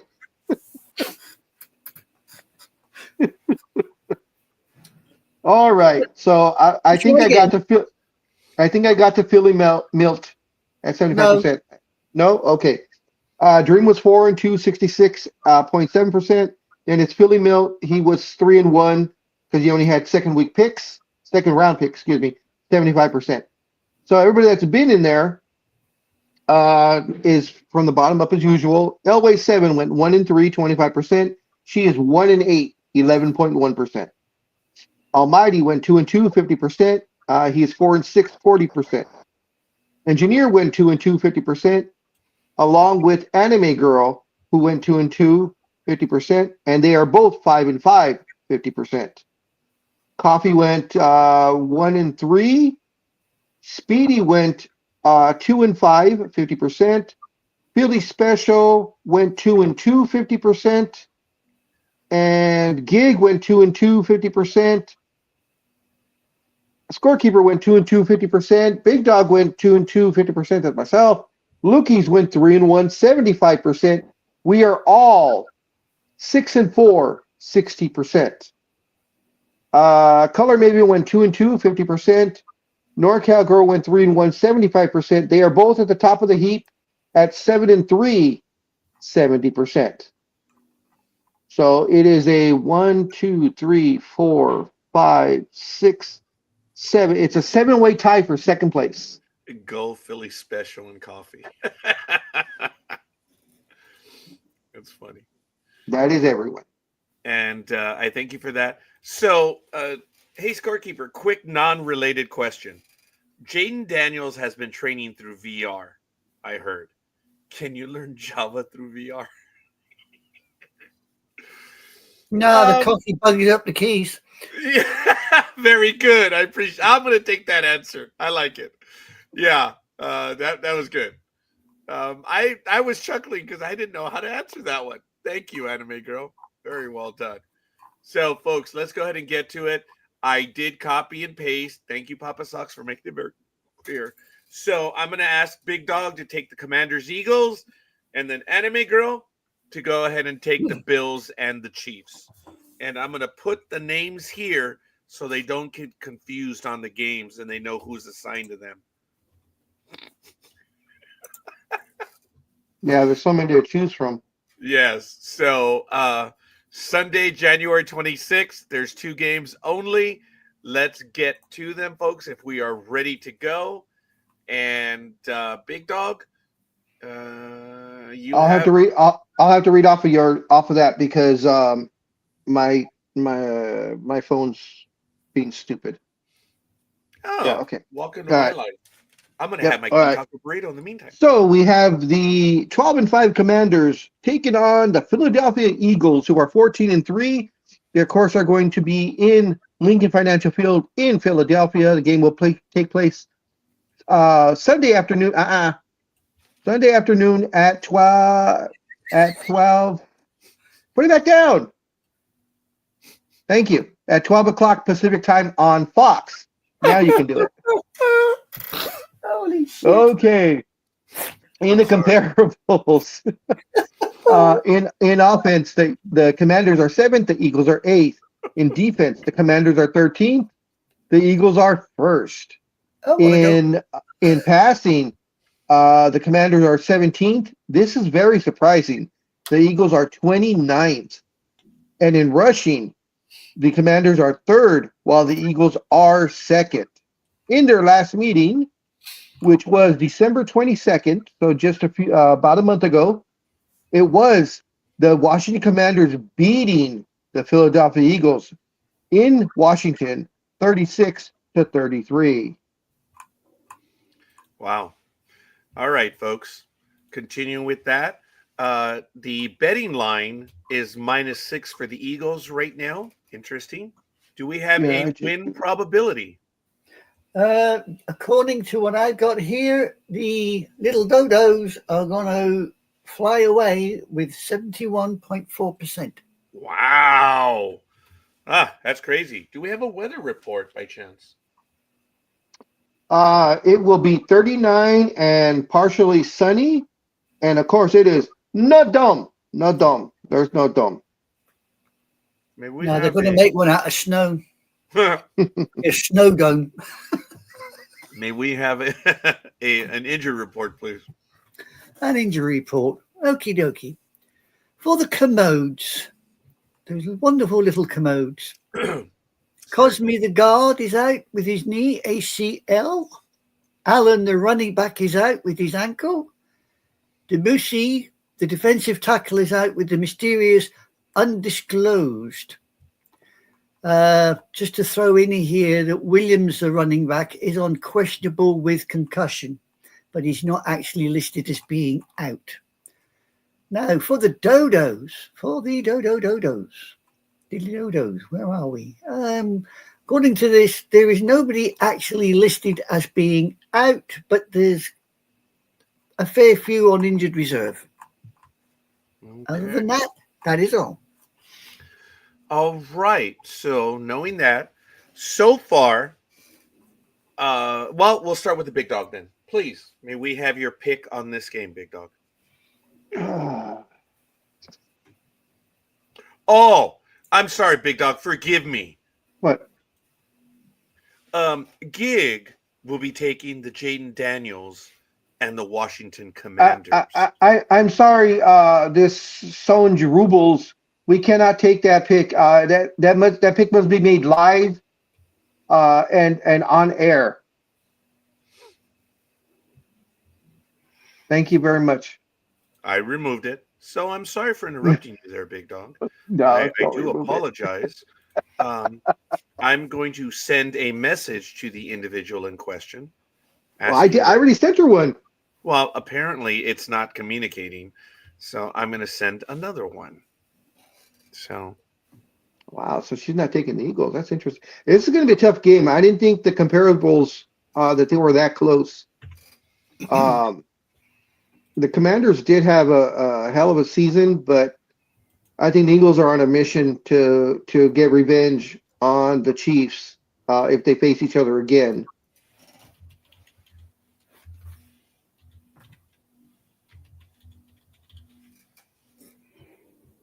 ooh. So I'm sorry, big dog. Did you give me a choice right there? Yes. Sorry. So you're going for the Eagles then, sir? I'm sorry. Yeah. Mm-hmm. I so apologize. No problem. Never apologize. Remember, it's Sports Talk with the guys. Oh, that's funny. I had that one thrown at me. That was good. I have said that because there are a lot of sorries on this program. So, Papa Sox, Commanders for the win. Lukey says Elway 7, and herself will be going for that one. And there's some other comment here, which it's a bunch of white noise. Go and put it in. What's interesting though is I think this game, of course, is going to rely on Jalen Hurts because remember he is injured, and I believe on Thursday on I can't remember if it was ESPN or Fox. One of the sports people were talking, saying he may be having to wear a brace when he plays. Now, you guys know as well as I do. Anybody that's played sports, when you see a brace on an appendage of the body, that is like a target. So, so that, especially in football, if he has his knee wrapped up and everybody knows about it, they're going to be going for some really rough tackles and, falling on top of him and, in the pile and shit. So, I think that will be the tipping point. If Hurts can stay healthy throughout the game, he'll be okay. The Eagles will be okay. That's kind of like saying a snowball has a chance of surviving in the deepest recesses of hell. What the hell's the matter with you, woman? You are deep today. That's what she said. Oh, hello! All hands battle. No. Action stations. That's for Anime Girl. Action stations. Good morning. Morning. Is that how annoying I sound? Ugh. We have an echo. Finally, Boracha, ¿cómo estás? I'm ill. You're still. Oh, wait. Are you still? Did I call it or did I call it? What? No, I'm ill from You're sick ill. No, Not from alcohol ill. Well, see, you need to get yourself better. You need to take a shot of tequila with some honey. Whoa. Yes. I You will have a try cold? later. Hope you get better soon, Gig. Cold or flu? I don't know what the hell I have. Just say yes. Yes, everything. All of the above. Yeah. Well, I'm sorry you don't feel good. It's funny, Papa Sock. Does a snowball stand a chance? Hell nah. And that's what she said. No, I find it embarrassing that Gridiron Girl has a cold, and damn, so do I. So, whatever. Kissing The poor cousins. girl has dragged herself onto the screen, and all you can do is sit there and laugh, scorekeeper. How despicable of you, sir. Or Right? despicable. With So he friends eats his like him, who burrito. needs enemies?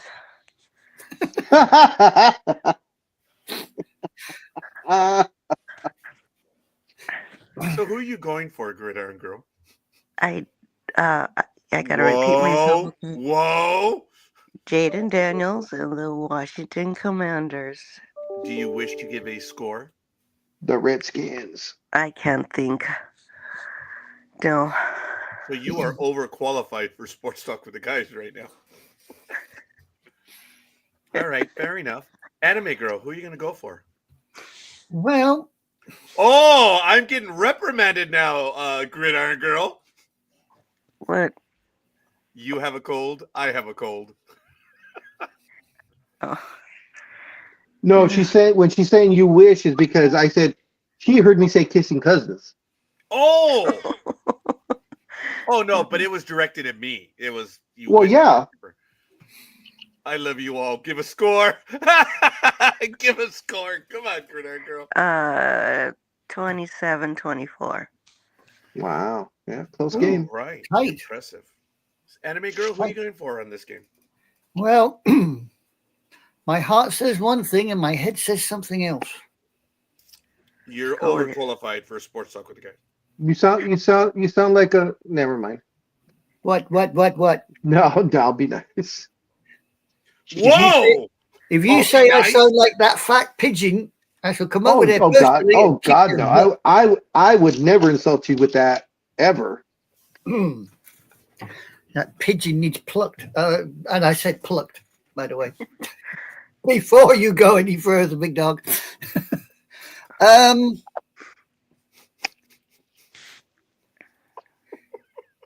Really? Are we This is stuttering? this is actually a tough choice on the game. Like they both are. They are, yeah. Like I said, heart says one thing, head says another. My heart says the Dodos, but my head says the Commanders are going to kick butt. Oh, Wow. impressive. I was thinking I was thinking you were thinking the other way around. No.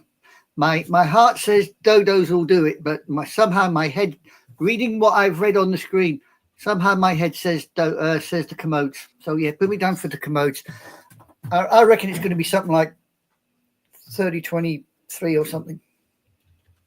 Oh, this is a first for Anime Girl. All right. And thank you, Monsieur Philly Special. So go with your heart. Go with your heart. All right. So, Gridiron Girl, if you Didn't are that say go with your head? Mm-hmm. Oh, Right. and now then go with your head. It Yeah. was first go with your heart, then go with your head. So And for I poor agree with Gig, Anime Girl. Oh, Yeah.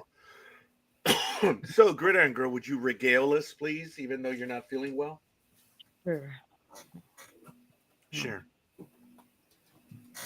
Okay, for the Washington Commanders, we have Color Maven, Coffee, Papa Socks, Gig 27-24, and Anime Girl 30-23. And for the Dodos, we have Speedy, NorCal Girl, Engineer, The Philly Special, Scorekeeper 29-27, Always 7, Lukey's, and Big Dog. And we thank you for that. We're now going to move on to the next game. So, Anime Girl, you're up. Go for it. I'm up. Yay. We have the Buffalo Bills, otherwise known as the Hairy Cows, at 13-4. And they are taking on the Kansas City Chiefs, 15-2. And they are playing at Arrowhead Stadium. Now, for the scores on the doors. Here we go.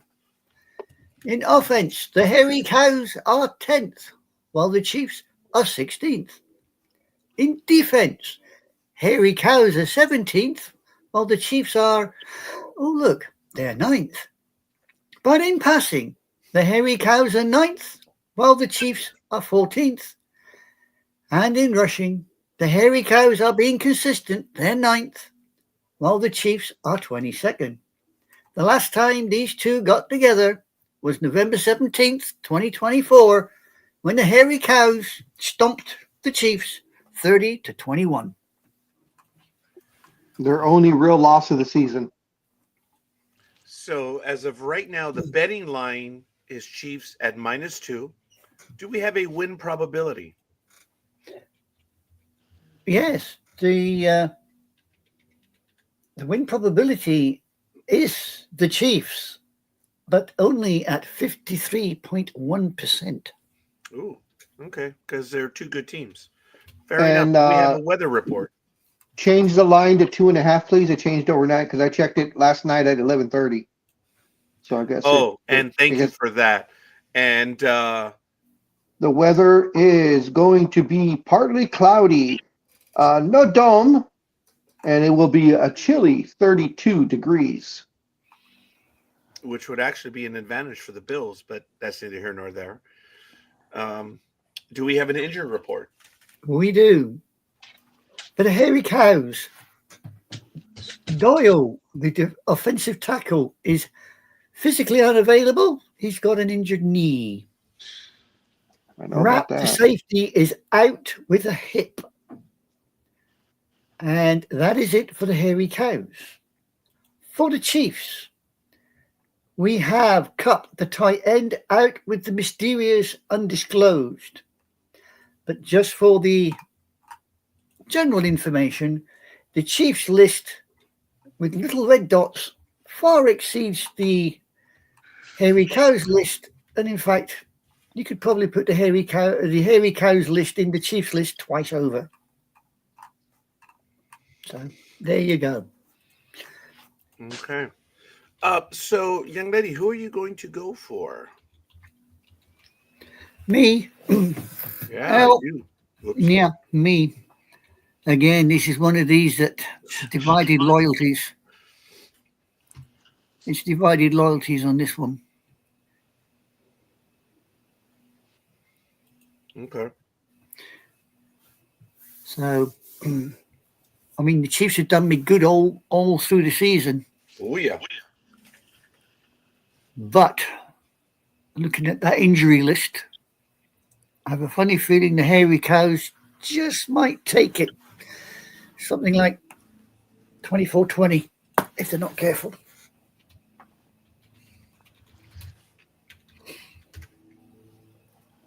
Gridiron girl? Do I have to even say it? Oh. Yep. Okay, put her down for the Chiefs. Oh. Just remember that. Just remember that. She's too sick to cuss me out. Papa Sock says, "You hear that, Josh and Jaden? I love you." There, I said it. Snip, snip. I feel so cheap and satisfied. That's good. Oh my God, that was good. So yeah, Girl, I'll be any anal taking. assist- Huh? Sorry, go ahead. Sorry. Sorry, I'll be taking Josh Allen and the Hairy Cows. Let's do 35, Oh. 33. Ooh. Even tighter. Yeah. Impressive. All right. Big dog. Damn. I'm conflicted like anime girl. And apparently Papa Socks too. And Lukey's. Give me the Chiefs, but I will not be surprised if the Bills pull it out again. They're a hell of a team. The Chiefs, as I've said this all towards the postseason, those maybe last 5-6 games, I've said it, and I pretty much said it all season. The Chiefs just do not look as strong as the previous 2 years. You've also said that the Chiefs are lucky to be where they are. They've had a few Yes. lucky wins. It, That they, help. they've actually had, I believe it was 7 lucky wins. So their record could easily have been 7-9, or excuse me, 8-9. Excuse me, 8-9 or 9-8, very very easily. So we'll see what the hairy cows can do. I have a funny feeling the hairy cows just might do it. Yeah, I wouldn't be surprised. Anime Girl from Papa Sox, knowing that score that you called 24-20, who has the ball last in this alleged game? I would probably say the hairy cows. I would agree. Not that. Probably on the Hail Mary as well. I'm sorry. I got to go back to this one. That was damn funny, Papa Sox. Damn funny. All right. I like it. Okay. So I believe we have Lukey's is going for the Chiefs, but agrees with Anime Girl. Elway 7. I'm shocked. Scorekeeper and Elway 7 on the same line. Wow. Well, that was in the other game too. But I'm impressed. Oh, you're taking the Bills. Okay. Yes, I am. So, Gridiron Girl, would you please regale us?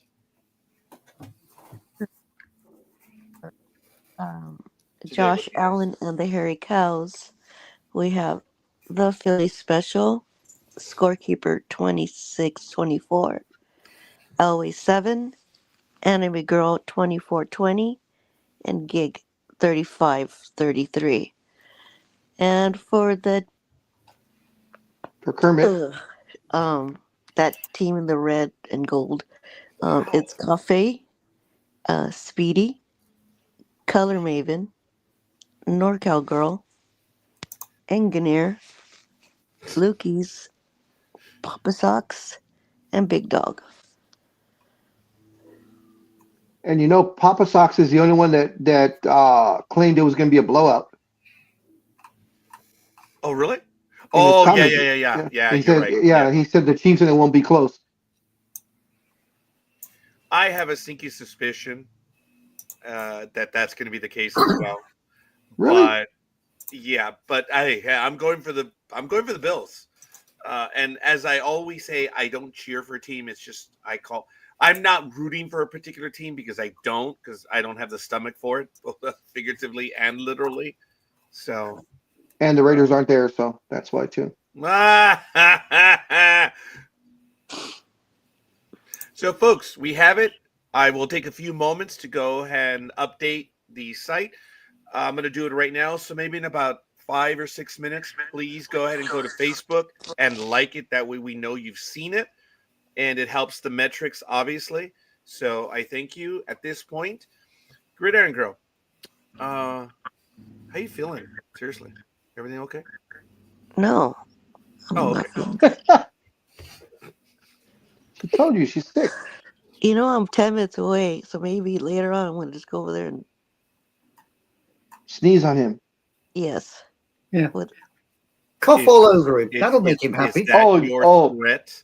If you were to cough and sneeze on him, he would freak out. Okay. He would absolutely freak out. Why is that, Big Dog? Why would I absolutely freak out? Because you don't like people there that have germs. So someone that has the flu, and then she of course, see, I already have this. I already have it envisioned. See, just you saying that, I already had that envisioned. She's gonna go over there and she's gonna hug you, and as she's hugging you, she's gonna cough on you. And wipe wipe my nose on him. Yeah, she's gonna wipe her nose. She's gonna wipe her nose on your scarf, so that it's there, and it just kind of rubs up. Thank you, Big Or Dog. whatever you have. I will go get my scarf right now. Thank you. You have given me and then permission to wear my scarf. After she hugs you and coughs on you, and then wipes her nose on your jacket, as she's pulling away from the hug, she's gonna sneeze on your glasses in your face. Wow. Oh, I kind of feel better right now. What was that? She feels better now. Oh, with me saying all that. He says, I want to dream for a repeat. Ow. Wow, this transmission is very detailed. Sheesh. Yeah, sadly it is, dude. It is. It's very, very much so. Folks, I am having a little bit of problems with my hands right now because it's very cold. I have to go inside and get my gloves because I forgot them this morning. I'm also and I forgot my medicine bag. So, me forgot medicine bag. Must go get it. That was totally insensitive. I'll be back. So, gives a damn, but I'll be back. anime girl, what do you feel about Brian Schottenheimer being the new head coach of the Raiders? Oh, well, it depends, doesn't it? Is he going to be any better than the last one? Schottenheimer? Yes, Schottenheimer's son. Why are you fucking with her? You're thinking Marty, not Marty Schottenheimer. I don't even know if he's alive The head still or not. coach? I'm sorry. The What was head that? coach of the Raiders? No, I said the Cowboys. Oh, No, sorry. you said the Raiders. Oh, I'm Yeah. sorry. I'm sorry. No, The Raiders. I guess I'm wishing because Pete Carroll's going to the Raiders. It But says, I'm I've sorry. got here that Pete Carroll lands an NFL head coach job. So Pete Carroll has got a job. Yeah, I know. He's a Raiders. He's the Raiders head coach. Yes, I know. Karma. Brian Schottenheimer. Yeah, Carroll has agreed to become the head coach of the Las Vegas Raiders. So there you Yeah, go. I know. Quit rubbing it in. I know. I'm the one that reported it. And you're the lucky one. Bullshit. Really? That's We're what you get. we're only lucky that the NFL doesn't do sanctions like college does. But yeah, Brian Schottenheimer, I believe, I can't remember if he was signed Thursday or if he was signed yesterday to be your guys' head coach. And I believe he's the ninth coach only for the, for the Cowboys Poor guy. ever. He's got a lot to work with. I mean, man, yeah. He's not going to have a lot to work with because he's not going to be in control. It's Jerry's world. Oh, big time. Yeah. Yeah. Well, they've got introductory press conference on Monday to learn what he will call the plays, whoever calls them, and have him knock it out the park to maximise Dak Prescott's skill set as his career has ebbed and flowed over the 9 seasons. Oh, really? Ebbed and flowed. I said something like the freaking Titanic, but never mind. Well, the one advantage you guys have is he's been the offensive coordinator for the Rams for the last few years, so he knows how to get the offense going. In fact, it says he's been 12 years as an offensive coordinator and has had 4 offenses finish in the top 10 in points per game. 3 times his offense were in the top half of the league in yards per game. And his best 3 years came with the Seahawks when they finished 6th, 9th, and 8th in points per game with Russell Wilson as quarterback. Well, it says here the Cowboys have not been to an NFC championship game since 1995, the longest streak of futility of any team by 15 years. So there you go. Yep, and that's the same year they went to the Super Bowl. 29 years. So, as far as I'm concerned, they just, they may as well burn the damn team to the ground and start again. Yeah, it's called the owner, who has been the general manager since 1995. You suck, Jerry Jones. Well, it says here the general manager and the quarterback are locked in for the next few seasons. So the only way the Cowboys can get a team to the next level is by upgrading the head coach to someone who can elevate the team through their scheme and play calling. You need a team to do that with. We ain't got one of them. The chances of them reaching the next level, according to this particular Schottenheimer, says they are slim to nil. And there are several comments in the chat room. Marty died in 21. Yes. Lukey says, will he make a difference for the Cowboys? Papa Sock says, Dallas isn't bad. They are uninspired, in my honest opinion. And good morning. Sorry, Papa Sock. They suck. Lethal Migraine could be worse. Vikings haven't won a Super Bowl in 64 years. They are forever losers.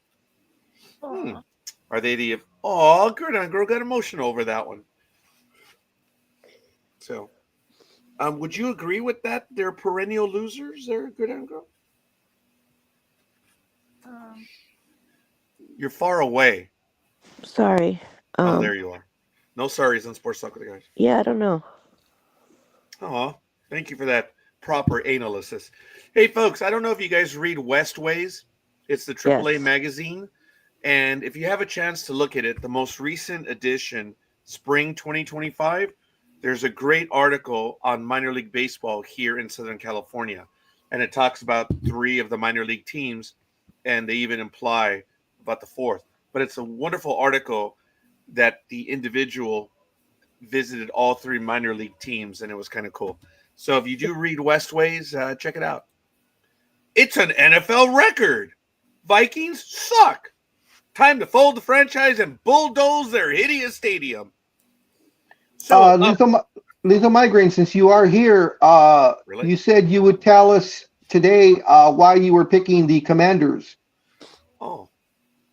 And that's where Papa Sox asked, does it have to do with dirt? So. All right, here's some news showing how the Raiders franchise is mired in futility. What the hell? Mired in futility. Carroll will be the Raiders' 5th coach, including the interims, since the franchise moved to Vegas in 2020. 5 coaches, 5 years. Following, of course, John Gruden, Rich Bisaccia, whatever, Josh Daniels, and Antonio Pierce, and is the team's 9th coach, including interims, since the Raiders owner Mark Davis took over upon the passing of his father in 2011. So in 14 seasons, we've had 9 coaches, guys. Of course, that includes the above that I just mentioned, plus Hugh Jackson, Dennis Allen, Tony Sperano, Jack Del Rio, of course, Gruden, Bissara, whatever his name is, McDaniels, and Pierce. Okay, I apologize, Big Dog. Someone saw that I put the black gloves on right now, and I was just asked, Elway 7 would like to know, is that the famous black glove that doesn't fit? And they want to know if Margarita is okay. I have no comment on Margarita. I do not inquire as to the health of that individual. I do not know if it breathes or not. So, someone's hand just went up. I have just one thing to say. If it don't fit, you must have quit. And knowing that some defenses may already be said on air, I have no comment. So, I don't know.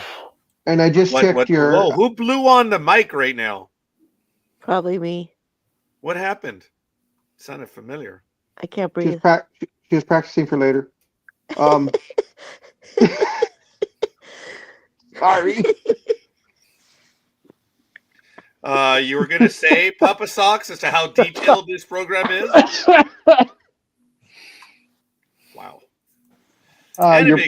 Your post has been updated, by the way. Anime Girl, you have a story for us. Did you want to get to it right now? Really? You're going to talk to me now? Yay! Which one am I doing? I've got 2 there. Which one do you want? I stepped away for a while. If they blew you off, that was them. Oh, no, I was talking to her the whole time. But the attack is directed at me. Of course. All of a sudden you're going to talk to me? I've been talking to you all morning. Right. Which one do you want? Do you want the one about the Eagles Commanders, or do you want the one about the Commanders beating the Eagles? Thank God I bit my lip. Yes. Whichever one that you desire to speakest of. Right. Well, we'll go with the first one I put up, which was 3 ruled out and 4 questionable for the Eagles versus the Commanders. And this was put up 17 hours ago. The Eagles will host the Commanders on Sunday at Lincoln Field. And they have got a few little problems. Out, according to this list, is Byron Young with a hamstring. Also, Britton Covey is out with his neck. Questionable is Cam Jurgens with his back. And for the Commodes, out definitely is Sam Cosme with his knee. Questionable is Darren Payne, Jovanta Jean-Baptiste, and quarterback Jeff Driscoll with illness. So there you go. Driscoll, who has served Washington's emergency quarterback on game days this season, popped up on the injury report on Thursday with an illness.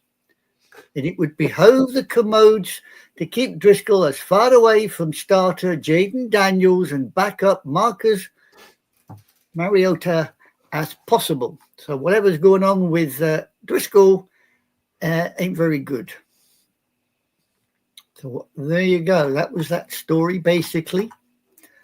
The other one I put up, which I found quite amusing, was Commanders beating the Eagles would be a colossal failure for Philadelphia, a respected NFL analyst says.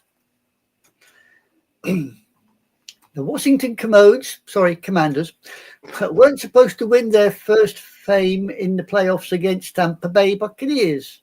They entered the road matchup as 3-point underdogs, came away with the win after Jaden Daniels and the company put together a drive in the final minutes of regulation that resulted in a walk-off field goal that proved to be a game winner. That victory alone was viewed as a massive accomplishment for Washington by the outside media. But inside the Commodes locker room, there were bigger goals in mind. Nobody expected Washington to march into Ford Field, force 5 turnovers and punt once to dominate the number 1 seed Detroit Lions. But the Commodes did just that. Despite entering the NFL divisional roundup matchup as 2-score underdogs, Dan Quinn's team shocked the world yet again and advanced the NFC Championship game for the first time in 33 years. Now, Washington is in the familiar position yet again. Despite being the only team to beat the Eagles since late September, the Commanders head into Sunday's NFC Championship at Lincoln Field as a 6-point underdog. The line opened around 4.5 in favor of Philly, but as the money started to pour in, the margin has got even wider in the eyes of the Vegas bookmakers. On paper, it is easy to see why most believe Washington's unprecedented run will end on Sunday and the Eagles will prevail, advancing to the Super Bowl in their first matchup against the Commanders. Saquon Barkley rushed for over 150 yards and scored 2 touchdowns, while the Eagles' defense was able to limit Daniels and force him to make mistakes. In their second meeting on December 22nd, Jalen Hurts was knocked out of the game for the first quarter with concussion. Philadelphia's stifling defense forced 5 turnovers, which included 2 interceptions from Daniels. But the Commanders' rookie also threw 258 yards and 5 touchdowns, while adding another 81 yards as a runner. Well, there you go, ladies and gents. What do we think? Wow. Appreciate it. That's sounds like the news media has picked or has chosen the Commanders as this year's Cinderella team. Well, they certainly they certainly kicked butt on quite a few people. That's for sure. Well, you know, when they had to win, they won, and they won big games. So now I want to add to this. Lethal Migraine has answered us, or answered the big dog in Papa Socks. Why I want KC in Washington. Story time, kids. Jaden Daniels' use of tech to prepare for games has made him probably the best quarterback in history. 9 of the last 11 AFC teams to make the Super Bowl played the Saturday divisional game. 8 of the last NFC teams to make the Super Bowl have played the Saturday divisional game. The last 7 times Kansas City and Bills have played each other, the Bills have won all 3 regular season games. KC has won all 4 playoff games. And spoken from the man who is the least interested in football on Sports Talk with the Guys. Yeah, hasn't watched a game in 5 years or something like that, right? Oh, I think ever. Anybody, anywhere, anytime. Say So, what? That's where we are. You're gonna fight somebody or what? Holy shit! I don't know. I think Papa Socks is commenting about Papa Socks is muted because it went over my head. We'll probably catch up about 4 hours later with a what the? Oh wait, nah. Oh okay. I think it just caught up to him. All Here right. it is. Well, Haven't I need to go watched pick. the I need to. NFL since 1994.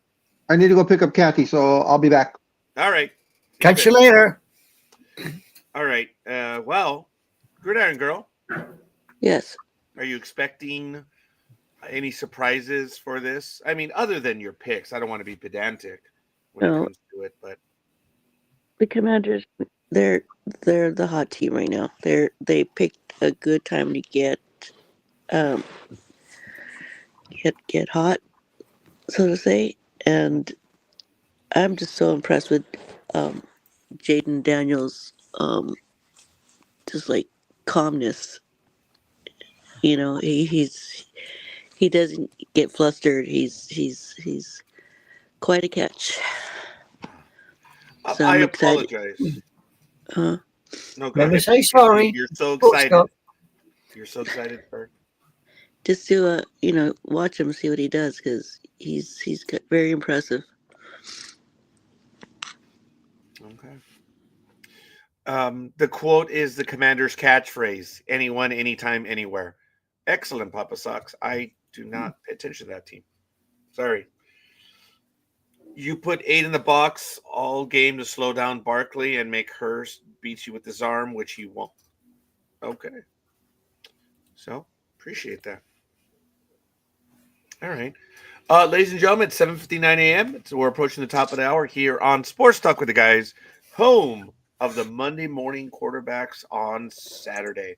We are now the longest running, regularly scheduled, every Saturday program on the internet, and we're damn proud of it. We're in our 17th year, and we're terribly excited about it. We thank everyone that's been on with us, will be on, has been on with us.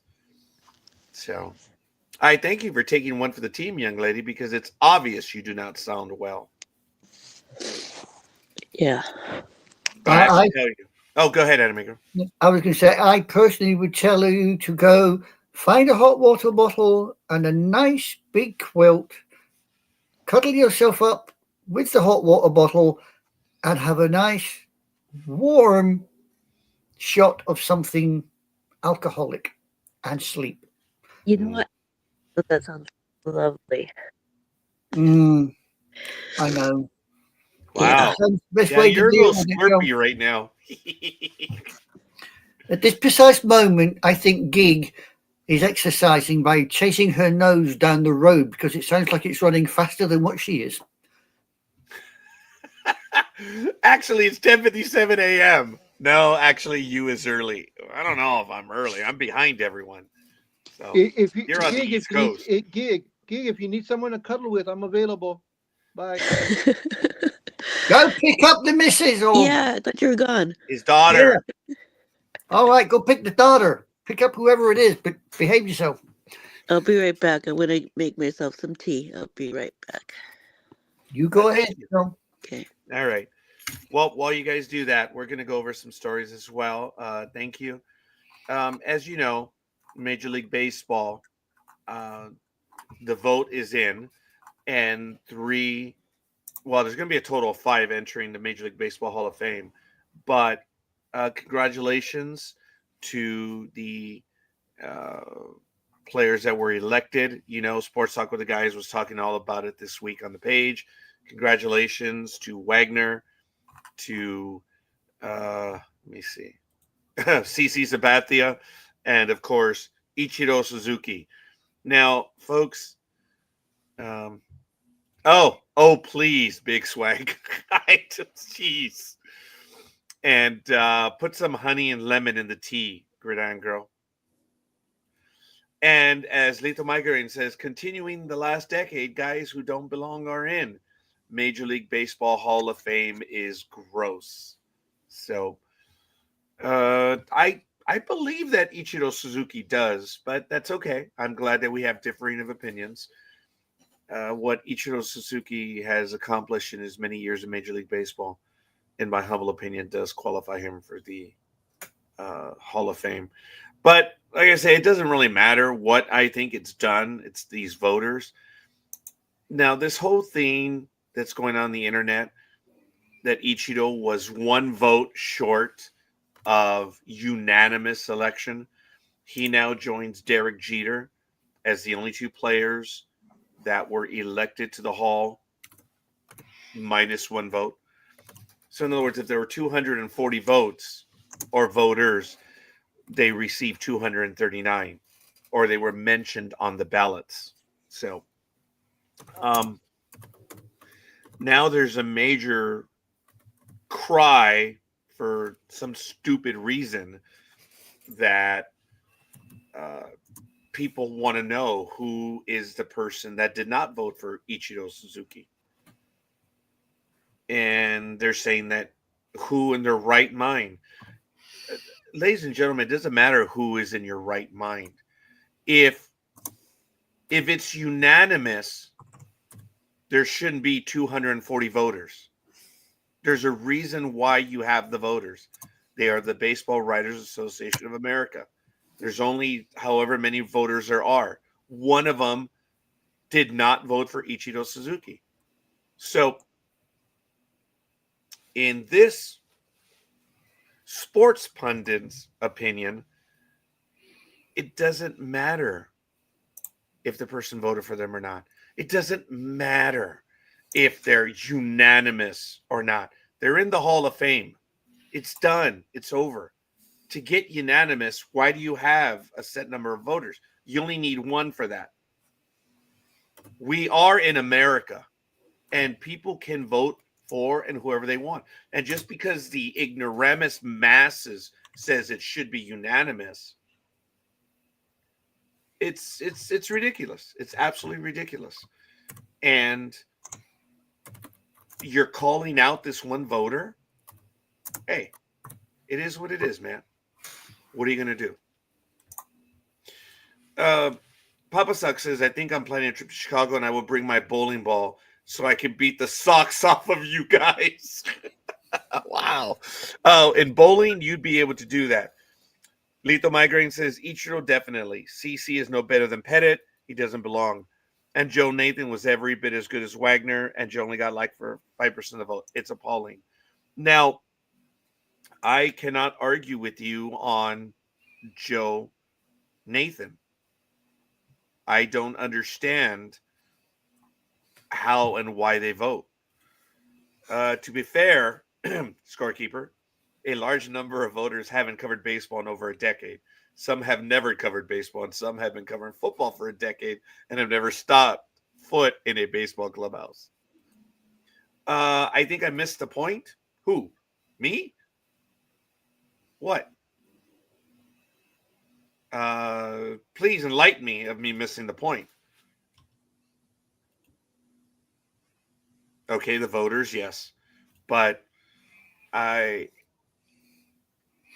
I You think got- what he's saying is some people that are voting in one way haven't got a clue what they're voting for or what they're voting about. I believe that's what he's getting at. Well, actually, that's what they're the Baseball Writers Association of America. They are supposed to be voting because these are the beat writers for the national newspapers. And if there is folks, a beat writer, as far as sports goes, it's the writer for that publication that follows the team, that basically writes every day on that team. So,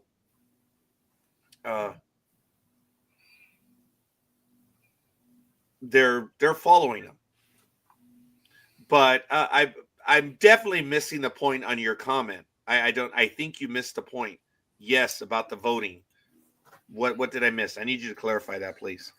But going back to it, my thing is very simple, that people are basically calling for the head of this one individual that did not vote for Ichiro Suzuki. Why? What is the deal? Let it go. They're saying, oh, well, we don't want to go after this voter. Yeah, you are. The internet mob is already forming. And they want to rip this person because this person did not have the same opinion as everyone else. Do you know, another guy from ESPN said, I didn't vote for a particular Mets player this year because I'm penalizing him because of what he did. And that was the cheating scandal with the Houston A-holes. He said, I'm done. That's why I withheld his name from the ballot. No one said a damn word about that. Either he in or he's not. So in the case of Ichiro Suzuki, let it go. He's in. Whether it's unanimous or not, it doesn't matter. Ichiro Suzuki was overly qualified. He's in. And the only ones that are crying, in my humble opinion, are the kids that live in mama's basement, the apron stringers. Unanimous. Who cares? He's in the Hall of Fame. Highest vote getter of all. Oh, no, actually, Derek Jeter was higher because of the number of voters. Lethal Migraine says, because Ichiro got in, I turned on 93.3 KJR in Seattle, and one of the hosts said he looked at the list of everyone who had a vote this year, and a large number have never covered baseball in their lives. Sports editors get votes too. The system is completely flawed. Well, I'm not prepared to argue that. I don't know. Dan Schlossberg, who is on our network, and he does Travel Itch Radio, he is a Hall of Fame voter. I never asked him for his vote information. And he's been to every All-Star game except 2008. Or no, it was the strike year that he was not able to make it. But he's been to like the last 52 All-Star games, and he writes on baseball regularly. So I cannot tell you Lethal Migraine because I don't know. I just remember that the beat writers are the ones that have the votes. But hey, if the editors do as well, good for them. Yes, the votes should be made public, and we're going to be, but the commission's office shut that down.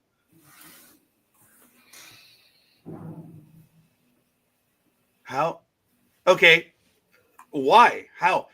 Major League Baseball has nothing to do with the Hall of Fame. They're two separate entities.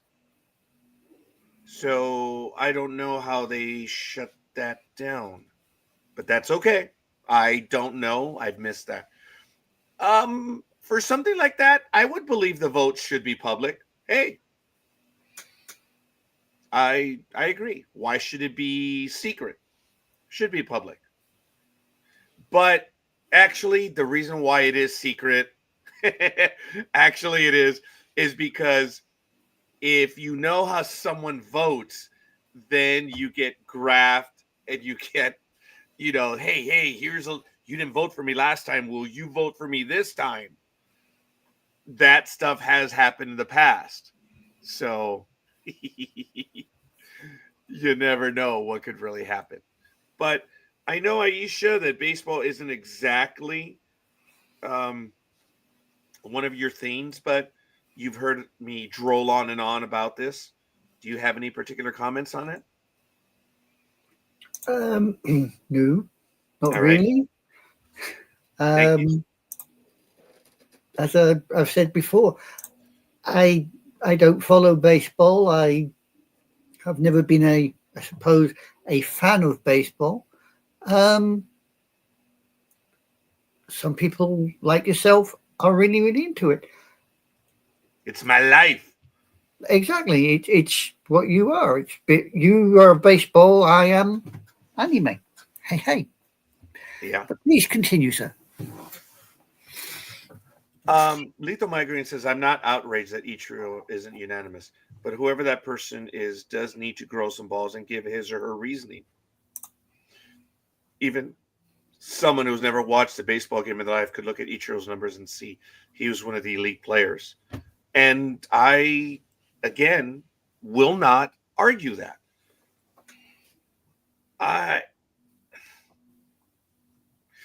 Big Dog has asked me questions over the years, and he says, Big Dog plays the hypothetical. And I'm not reaming him by saying he plays a hypothetical. It's a phrase.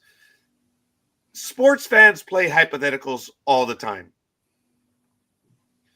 Well, you have an opinion, and I thank you for sharing it. I disagree with that opinion. He was really good at what he did. He was. I'm glad I saw him play in person, and I saw him on many games. I admit I am a fan of Ichiro Suzuki, and the things that he did was absolutely phenomenal. So,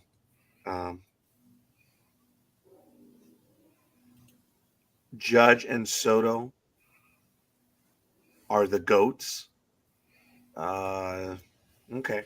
Well, again, speaking as a Yankee fan, I will not say that. I believe that Juan Soto is a fine player, but he has flaws to his game. I wouldn't call him the greatest of all time, but he is an incredible talent only at 26 years of age. And Judge is phenomenal at what he does, but I would not say.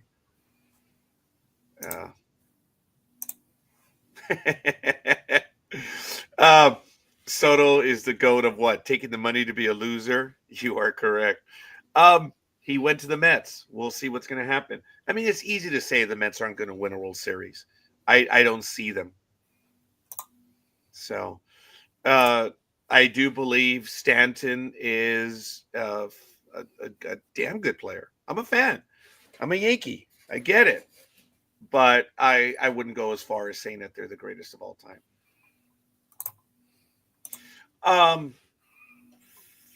Is it Fusa or Fusla? Because there's a 1 in there. Or Fuss 1A. Me personally, I would take millions of dollars over legacy. Hey, we've talked about this in the past. Hey, having a legacy is nice, but legacy means nothing if there's not enough to pay the bills, right? So I appreciate your comments. So welcome to the program. Folks, let us know who you are and where you hail from. The city where you're at. And if you want to tell us what the weather is like on a very cold day like this. Gridiron Girl, are you there? Are you still wiping your nose? I think she's still chasing her nose down the driveway. Hello. Okay. Yes. What'd you I say? wanted to ask you your thoughts on your thoughts on the Hall of Fame. I appreciate that, man. You are too. Thanks for joining us. Your thoughts on the Hall of Famers? Oh, for MLB? Yeah. Well, I'm not sure. This thing that you posted. Yeah. So that list are the people that made it? Yeah. Ichiro Suzuki was one. CC Sabathia was the other. Billy Wagner, the reliever, was another one as well. And the Veterans Committees elected Dave Parker and also Dick Allen, the announcer, the phenomenal Dick Allen. See, I'm giving my opinion. He should have been in the hall a long time ago, Dick Allen. But anyway, he finally made it in as well. But yes, those individuals, Gridiron Girl. Oh, then. So Chase Utley didn't make it? No, he did not. Then I have no comment. Oh, Gridiron Girl. You believe Chase Utley should be in the Hall of Fame? Yes. Okay. Appreciate that. We can discuss that in December of next year when we have the Hall of Fame candidates. Because I think he's only in his second or third year of this right now. So I don't know if he's going to make it. Wow. I'll have to look at his stuff again, but at first glance, I don't believe Chase Utley should be, but I'm willing to examine the numbers and take a look at that. See, this is one. Okay. Papa Sox says, all right, guys, taking a break to take care of family stuff. Appreciate that, Papa Sox. Love you Bye, as Papa well. Sox. Have a great weekend. We appreciate See you later, Papa Sox. And hopefully everything is good with the family. I'm going to be doing family stuff as well today, but we will be on at 4:30 p.m. Pacific time. We're going to be reviewing the Section 31 movie from Star Trek with Michelle When does Yeoh. that come out? It debuted yesterday on Paramount Plus. Oh. Okay. And it's on. It's a Section 31 movie. And I will be on at 9:30 tonight. Lethal Migraine, this will be the last Saturday night program for a while because I've got to take care of family stuff as well. Lethal Migraine has always said this, and it's tough to argue. What is the definition of elite? The Hall of Fame should be for elite. It shouldn't be for the everyday player. But what is the definition of elite? And unfortunately, people do not look it up in the dictionary. They sometimes go by Roget's thesaurus. So,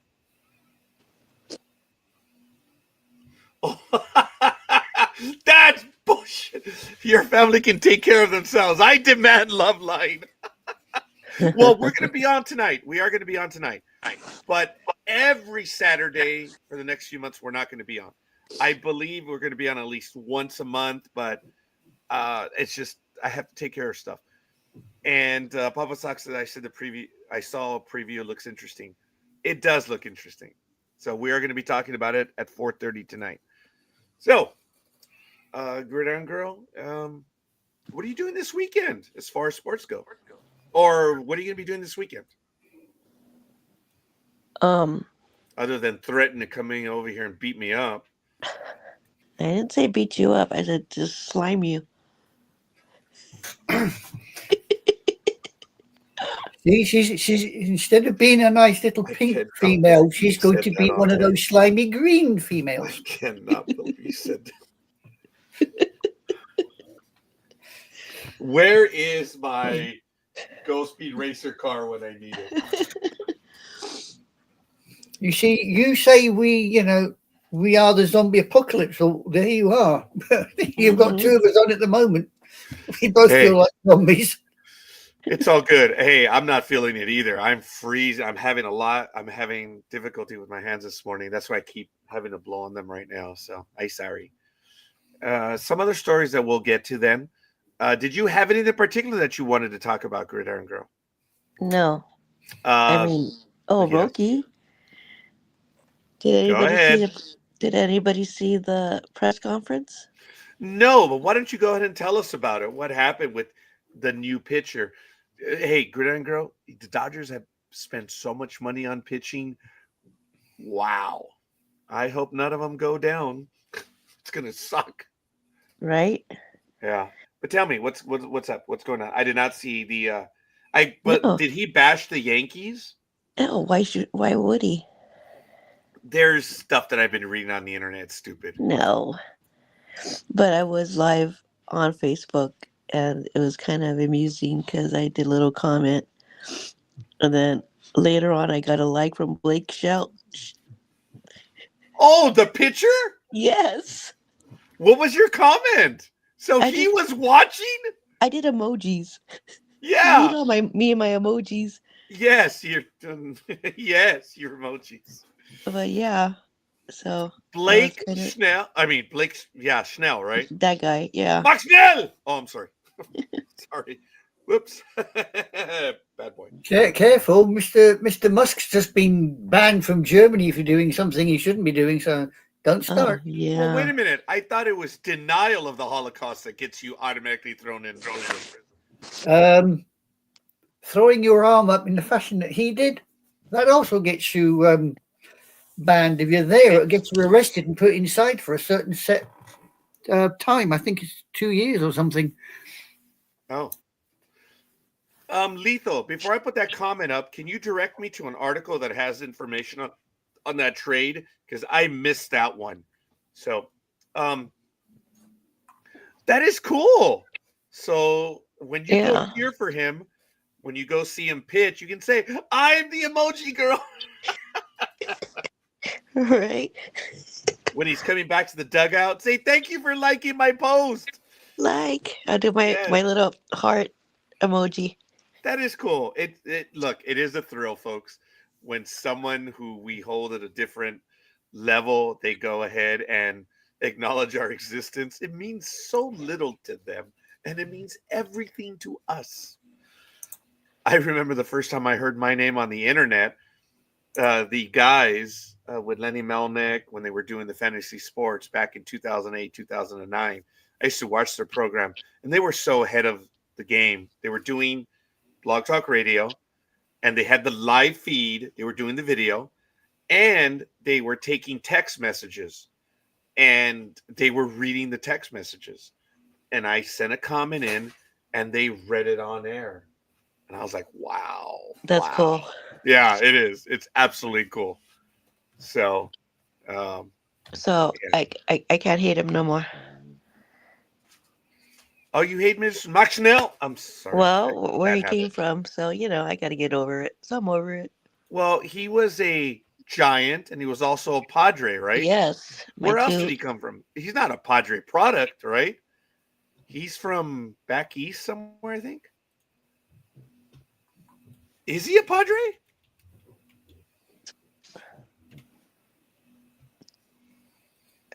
No, Tampa No? Bay. I thought he was back east. Oh, okay. Yeah. So he's a Tampa Bay Ray, a Padre, a Giant, and now he's a Dodger. Yeah. So you know how I feel about the hated ones and Yeah. the stepchild team. Yeah, they do.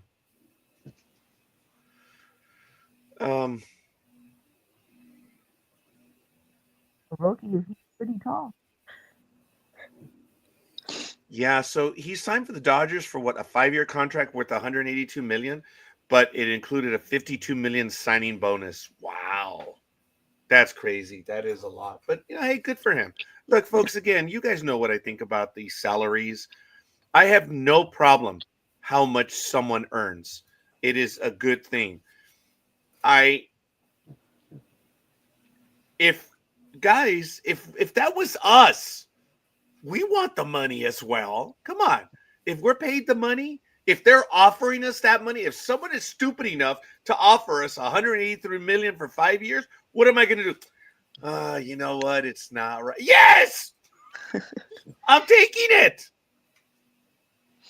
And in the same way, whether you believe players, and I'm talking about NBA, NHL, Major League Baseball, football, all this stuff, if you think they're overpaid, hey, that's just the way things are today. Players are earning more money. It is money that comes in through television contracts. It comes in through sponsorships, and players are earning more money. That money goes into the community that gets spent. Yes, there are certain people on Holt Avenue that earn a lot more money than others, but that's fine. You have to be a local to understand that one. But it's not much. Yeah, you get my drift. But look, the only issue I have is when players complain about what they're getting paid after they signed a big deal and they say, "Oh, well, I'm getting ripped off and I have to renegotiate." You know what? Just shut the hell up, dude. You're You agreed lucky. to it. Yeah. I am someone who would take less money to go to a place where I feel more comfortable. I want to enjoy the city I play in. Folks, my professional career, I never wanted to leave where I was. I was happy where I was. And I was looked down by management because I would not promote. That is sad when you think about it.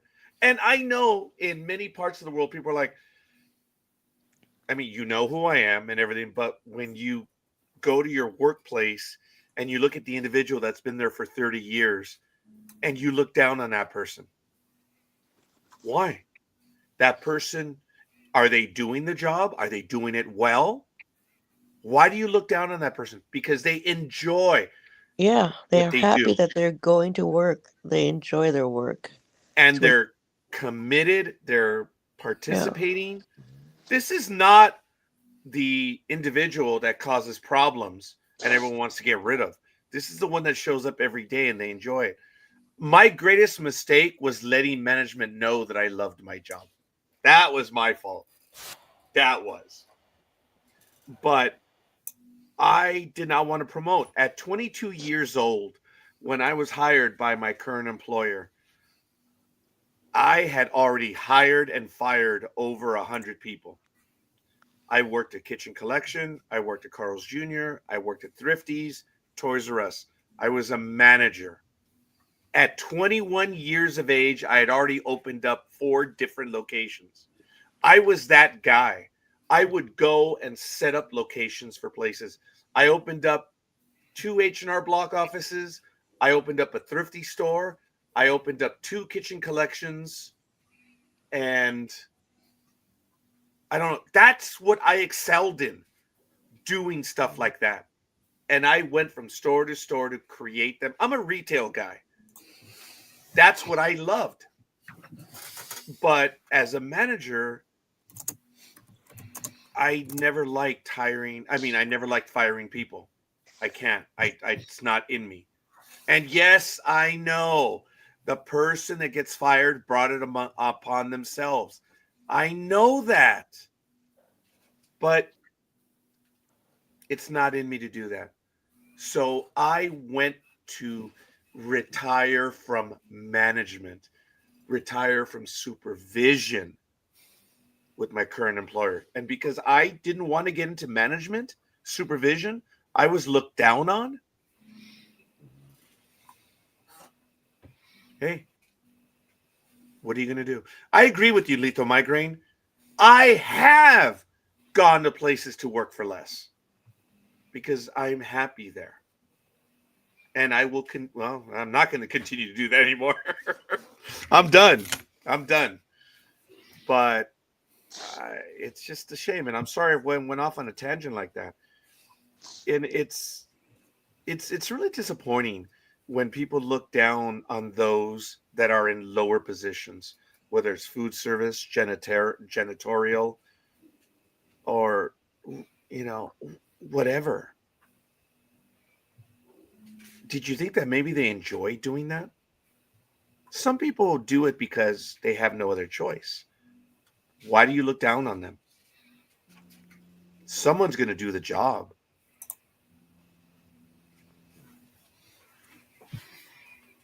I don't know. I just, yeah, I definitely went off on a tangent on that one, and I apologize. So, Don't apologize. No, don't say sorry. This is Sports Talk with Yeah. the guys. yeah. We don't say sorry. So, we are the friend of the working man. Look, you guys know what I've done all my life. I am an activist. And the minute you say activist, you get all these pejoratives thrown at you. When all it means is that I go out and fight for what I believe in, while the other person who is not the activist just stays home and cries on the internet. So my daughters, they've walked with me. We have walked in Bellflower. We've walked in El Monte. We've walked in West LA. And when I say we've walked, I mean we went door to door knocking on doors. to speak to voters and residents. I've done that my entire life. My daughters have done it. The significant other did it. My first demonstration, actually, I walked on Olympic Boulevard because Governor Duke Majan wanted to put a jail in East LA. Oh my God, Duke Majan. I've heard that name in a long time. Yeah. Remember that, though? Yes. We walked every Saturday night to demonstrate right outside the Sears building, the old Sears building right there in LA. I've done it. And I've done it everywhere. I demonstrated. And that's why, folks, again, when I hear political opinions, I always ask for receipts. That's why, really, I have no time for people. I really don't. Because people come across as allegedly knowing, and they say, okay, fine, show me your receipts. And I really don't have time for people. Being knowledgeable on a topic means not a goddamn thing. Seriously, what are you doing with that knowledge? So I know that if I believed in something, I got out there and fought for it. And speaking of such, the things that I fight for, we're going to put an announcement on there right now. Coming on, I know it says today, but on the second Tuesday of May, Stamp Out Hunger, the largest, greatest, best food collection drive takes place on the second Saturday of May. It's coming up. This year, it will be Saturday, May 10th. Stamp Out Hunger. Folks, put a can out there on your porch in a paper bag. And you know that can is a meal for your neighbor. Your neighbor might not be doing well, but that can is a meal, and that is cool. So, hi, Papa Socks. I somewhat believe that some people want to fight those who are fights like it's instinctual. Like if you say you're a boxer, someone will want to fight you. Yeah. No, I appreciate that, Papa Socks. And I do. And guys, and look, your comments. You see your comments make it here. I read what you have to say. There are times that I do make a judgment call. I read every comment. There are times that I choose not to because I believe it might be controversial. Well, I'm okay with controversial. But I do make decisions on posts. So we'll go with controversial right now. But controversial is good. So that's okay. Every comment, huh? Oh boy, you left yourself open for that one. We do read every comment. Come on, man. There we go. Here we go. All right. And thank you, Lethal Migraine. Look, Blake Snell was he was born in Seattle, which is kind of cool. And he talked about earlier. Did you see the big trade in the NHL last night? It's crazy that a team barely in a playoff spot, Colorado, would trade away the sixth highest points guy in the league. Mikko Rantanen of Colorado, Taylor Hall of Chicago to the Carolina Hurricanes, Martin Necas, Carolina, and Jack Drury, Carolina, and 2 draft picks, Carolina to Colorado. 3rd round pick from Carolina, originally Chicago's, to Chicago. Hey, they got it back. Plus, Chicago takes half of Rantanen's salary. Mikko Rantanen is currently the 6th highest point guy in the NHL. However, his contract is up at the end of the year, and he will demand $13 to $14 million a year. Colorado can't afford it with all their stars. So I did not get the info on that trade, and I thank you for that, Lethal Migraine. Yeah, that is a big deal. That's a shame that they had to get rid of that guy, but I'm going to go over the details on this trade. It looks good, man. I think Colorado will be stronger down the road because of that. It's just a shame, though, that they have to get rid of him. Would you say that this is a salary dump or accelerated free agency? Anime Girl, and for people in the audience, I don't know if you're familiar with the term, but accelerated free agency is a baseball term. And I can't say I've come across it. okay, accelerated free agency is when a particular team has a massive superstar and they know that they're going to leave the team. It's almost done because the team will not afford the player. They will not pay the salary demands. So what they'll do is, since they know they're going to go free agent and they're not going to be able to meet the demands, they trade that player. Not in their walk year, and the walk year is the last year the team has control. It's even the year before. So in Major League Baseball, you have to have 6 years of service to become a free agent.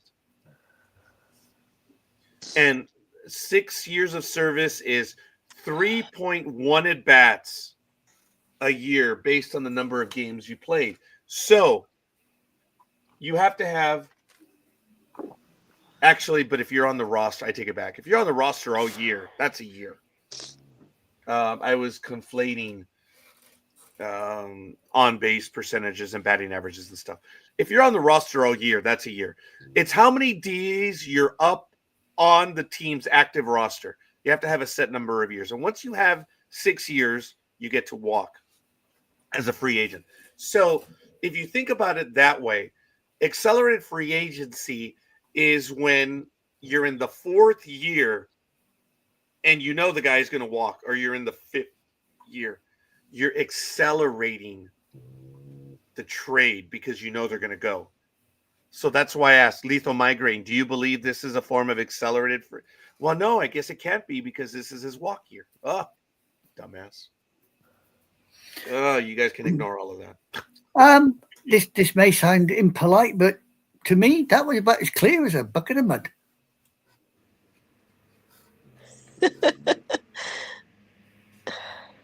Okay, that's fair. 9. No? Did you get what I was saying, or was I babbling? Oh, you weren't babbling. It's Yeah, just for the love of God. I just didn't get it because it seems overly complicated, but I suppose it works. Fair enough. Did you get what I was saying, Gridiron Girl, or did you tune me out like you always do? I tuned you out. At least I listened. At least I listened. Sports Talk with the Guys, home of the Monday Morning Quarterbacks on Saturday. Oh, boy. I love it. I'm enjoying my mulled wine right now, please. You're what? You're drinking again? Mulled. It's a wine that. What? That's- Tell Anime Girl. Tell what mulled wine is. Mulled Or mulled- wine. You got it hot? Yes, I do. Oh, okay. I see. Mulled What is wine, eh? mulled wine? It's a cocktail. No, it's a spiced wine. It's a spiced Mulled mulled wine. wine, also known as a spiced wine, is an alcoholic drink usually made with red wine, along with various mulling spices and sometimes raisins, served hot or warm. It's a Correct. traditional drink during winter, especially around Christmas. Ah, Merry Christmas. So it is a cocktail. Yeah, Wow. I have that, and then I made some herbal, cold tea. I mean, some tea also, but that's coming after. You see, you get mulled wine, but over here we also have mulled ale. Ooh, tell me more. And mulled cider. It's basically the same as what you have as mulled wine, but you do it with ale or cider. I've had mulled cider also. I just haven't had mulled wine. I mean, mulled beer. Ale. Sorry. Yeah. Right. Here, for mulled wine, the ingredients: to every pint of wine, allow 1 large cup of water, sugar, and spice to taste. And there you go. All right. Well, I'm envious of you, Gridangro, because what my drink has gone cold a long time ago, and these hands are freezing. So it is what it is. Speaking of someone's hands who won't be freezing, they got a hot new deal. Jurickson Profar is now Wow. He left the Padres for a $42 million deal with the Braves. Congratulations to him. Last year, he in 668 plate appearances, he scored 94 runs, collected 158 hits, 85 RBIs, and 24 home runs. Is Not too that good or bad. bad? Is That's that good or actually a bad? good one. He played outfield for the Padres in left And field, as a matter of fact. he was a sore on our shoes. He's a good player, wasn't he? Yeah, I know. Yeah. Do you know who I really think that the Padres have that star that I is Cronauer, the right fielder. Yeah, That yeah, guy is good. yeah. As a matter of fact, when we went to the game in San Diego in 2021, Lukey's was there. Of course, Gmo. We went down to catch a game at Petco Park. Uh, the pitcher, one of the two brothers, the Phillies had a brother with the Padres at the time. I forget. Nola, is it Nolan or Nola? They're two brothers. One's a pitcher, one's an infielder. And the pitcher for the Phillies was throwing a perfect game through 6 innings against the Padres. And I'm like, oh my God, of all the games that come down here to Petco Park, is it going to happen? Well, in the bottom of the 7th, Manny Machado broke it up with a base hit. In the bottom of the 7th, they scored a run. It was 3-1 at that point. Aaron Nola is the pitcher, and his brother's the catcher. Thank you, Lethal Migraine. So we were watching that game, and in the bottom of the 9th, we were laughing because sometime in the 8th and 9th, the Padres are losing 3-1, and the fan base is disappearing. This was in July or August. It was a beautiful night, man, at San Diego. It was absolutely awesome. And but we never leave. And it was funny in the 7th inning. I started to cheer for the Padres, and my sister Rose looked at me. What are you doing? So, what do you mean? Why are you cheering? Rose, you always cheer for the home team, unless you're in San Francisco or Boston. And the couple that was in front of us, the girlfriend or the wife, looked at the husband because they listened to what I said, and the guy was like, "Yeah, I'd agree with that." Gridiron girl. You always cheer for the whole team, except when you're in with Boston and the Giants.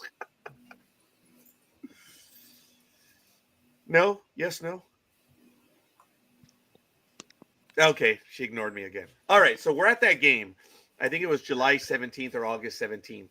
And in the bottom of the 9th, the Padres were down 3-1 with 2 outs. And Cronauer came up to bat.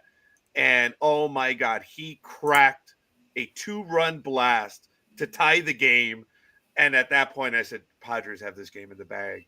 And in the 10th, they won it going away in extra innings. And that was an absolutely fun game. And what was even better for us was we arrived at the game early. And my sister, being smarter than I am, said, let's stop and get something before the game. I said, no, Rose, that's the point of going to a game for the first time. You want to enjoy the stadium fare. You want to enjoy what's there. And my sister was like, no, it's too expensive. And it's not that she's cheap. She's smarter than I am. But she relented, and we purchased food at San Diego. Well, we had arrived early that at about game time, the POS system, which I think is so funny, POS means point of sale. The POS system went down for the entire game. People couldn't buy stuff. They couldn't buy food. They couldn't buy anything for the entire game. But because we had arrived early and we purchased everything, we were in good shape. Kind of sucked. It was great for us, though. Anyway, Cronauer came back and won that game at the bottom of the 9th. Damn, it was exciting. God, So it how was was the exciting. food? What'd you get? Well, we tried a Padre plate. I forget what it was, but we also tried the Padre dog. And do you know what is cool about San Diego? That if you get a drink, it's unlimited drinks at the stadium. Soda. They have dispensers throughout the entire stadium.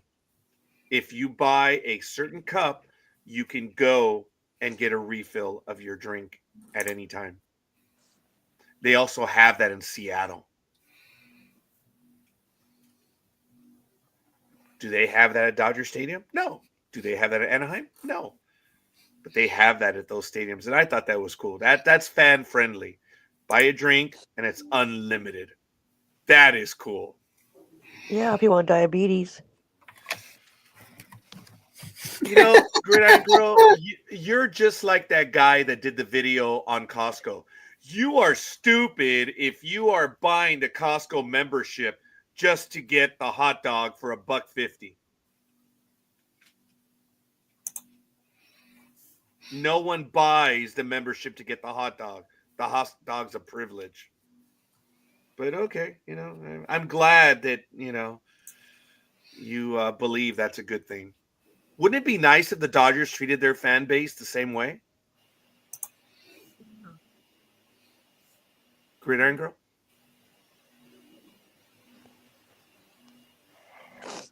Huh? No? Oh, for the love of God. Okay. She's chasing sorry. her nose. Yeah, I'm sorry. I didn't ears mean to are- interrupt you. Full. No, I didn't see this announcement. Did you see that they announced that Camden, a lot of concession items are going to be quite cheap this year? They actually lowered prices. That's interesting. No, I did not hear about that. So, in a few other things that we had, at least as far as baseball, there are several Major League Baseball players that are going to go for milestones, or they're playing for milestones in 2025. And I'm going to go to the screen so you guys can take a look at it. This article, oh, let me see if I can post it right here. So if you guys want to follow along, you're more than welcome. There it is. And it's in the chat room. There it is. Major League Baseball players with major milestones to play in 2025. Mike Trout of the Los Angeles Angels is going for 400. As you know, he's been hurt. He only played 29 games last year, and he's at 33, and it looks like he is only 10 away. Giancarlo Stanton from the New York Yankees is he hit 27 home runs in 2024, and he has a total of 429. So he's very close to 450. He only needs 21, which is kind of neat. Manny Machado, San Diego Padres. There are only 4 active players with more than 2,000 hits at the moment, and he is 100 hits away from 2,000. Hey, look, I'm not a fan of him either. Justin Verlander with the hated ones. He's going for 3,500 strikeouts. If he is healthy, I believe he will see it. He needs 84 more. Also, Max Scherzer, who's a free agent as of the moment this was written. He is looking for a team, and he is, wow, he's at 3,407. So if he's healthy, he is 83 shy of 3,500. That's crazy. Clayton Kershaw. Do you think the Dodgers are going to bring him back, Gridiron Girl, or he's now done with the Dodgers? She's ignoring you again. All right. I'm sorry, Gridiron Girl. Okay. Clayton Kershaw is only 32 strikeouts away from becoming the 20th player to reach 3,000. Be that as it may, he, like Scherzer, does not currently have a team, even though Texas would gladly take him in a moment. So, wow. Last year, he was only able to make 7 starts, posting a mediocre 4.50 ERA over 30 innings. As you know, he's gone over multiple surgeries this offseason, so it remains to be seen. But someone's going to pay him something to pitch, and he's only 32 strikeouts away from 3,000. No, I think he's going to stay with the Dodgers. They'll pick him up. So they'll have 7 starting pitchers? No, they'll put him on IA or whatever that decision is to keep him there and maybe bring him back later on in the season. That's my prediction. Interesting.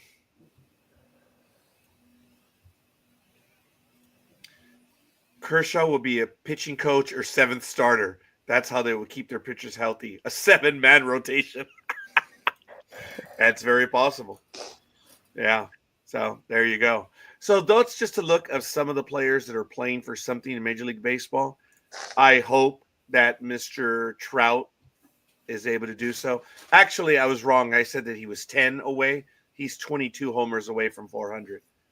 And if he's able to be healthy, it should be the case. Everyone was talking about this guy making hitting 500 home runs, the future Hall of Famer. What has happened? He's been hurt all of a sudden. Yet again, another situation where everyone thinks that, oh, this guy's going to be like, well, now there's a doubt whether he's going to be in the Hall of Fame or not. So, but hey, whatever. So, Major League Baseball also instituted 2 new rules, and one of them has to do with the run through. As you know, a lot of runners this year were running through the plays at second base instead of sliding. I remember when I played high school baseball, you had to slide if there was a play. If you didn't, you were automatically out. It's for safety, even though you say, well, you get hurt on a slide. Shut up. It's for safety. And I know that rule does not exist in Major League Baseball, but it should be a rule that exists. I'm sorry, Gridiron Girl, you're joking. That wasn't me. Ice. Oh, the big dog is back. Yes. Hi. Are you saying that Mike Trout is no longer a future Hall of Famer? You tell me, big dog. Are they saying it? Oh dear. They're not saying it. It's funny how it's fallen out of the lexicon of these invalids. How many homers did you say he has? He is 22 short of 400. So that would make him, 378? That's usually 20. That's usually 22 short of 400. Yeah. Okay, I got the math right. I must be in form. So, because other times Big Dog asks me for the math, I'm like, what? No. I hate math. Every time you hear about Trout now, no one uses the future Hall of Famer tag anymore. It's like, what happened? What happened, apron stringers? Welcome back, Big Dog. Anything you want to get to as far as basketball? Because I know that I have an article here that Scottie Pippen was talking about Zion Williams. And that what do you have to say? His career, he's not going to last much longer on the court. So let me post the articles in the chat, and so everyone can get to it. I'll get to it right now, folks. There it is. BasketballNetwork.net says, I don't know how much longer he'll last on the court, quote unquote, Scottie Pippen thinks the end of Zion Williams' NBA career is near. They call him Smoothie King Center rises when Zion Williams rises. It cheers when he lets out an adrenaline-inspired roar. It also falls when he does. This past Friday, Williamson saw an empty lane to the basket. He built up a turbo and charged in the lane before soaring over Utah Jazz's big man, Drew Eubanks, for a primal poster dunk. It drew the home crowd into a frenzy as both celebrated and perhaps ended a spooking thought of another injury rattling the deepest recesses of their minds. When Williams is on the court, he loves to play, and fans love watching him play. Williams said in a New Orleans 136-123 victory over the Jazz, man, I love hooping. Just to be out here playing in front of New Orleans fans, I can't ask for much more. But Bullshit. Sorry. Excuse me. Not at all, Big Dog. Let me finish this, and I'd like you to comment. I don't see it happening, said six-time NBA champion Scottie Pippen when asked if he envisions a long, fruitful career for the Pelican star. Quote, I don't know how much longer he's going to be on the court. Big Dog, please, would you qualify your shit line? Well, the fact that Pippen talks so much BS. When you said Scottie Pippen, I thought you were going to talk about his interview that he did where they said had he been drafted by Atlanta instead of Chicago, how many championships? This, of course, is a tangent.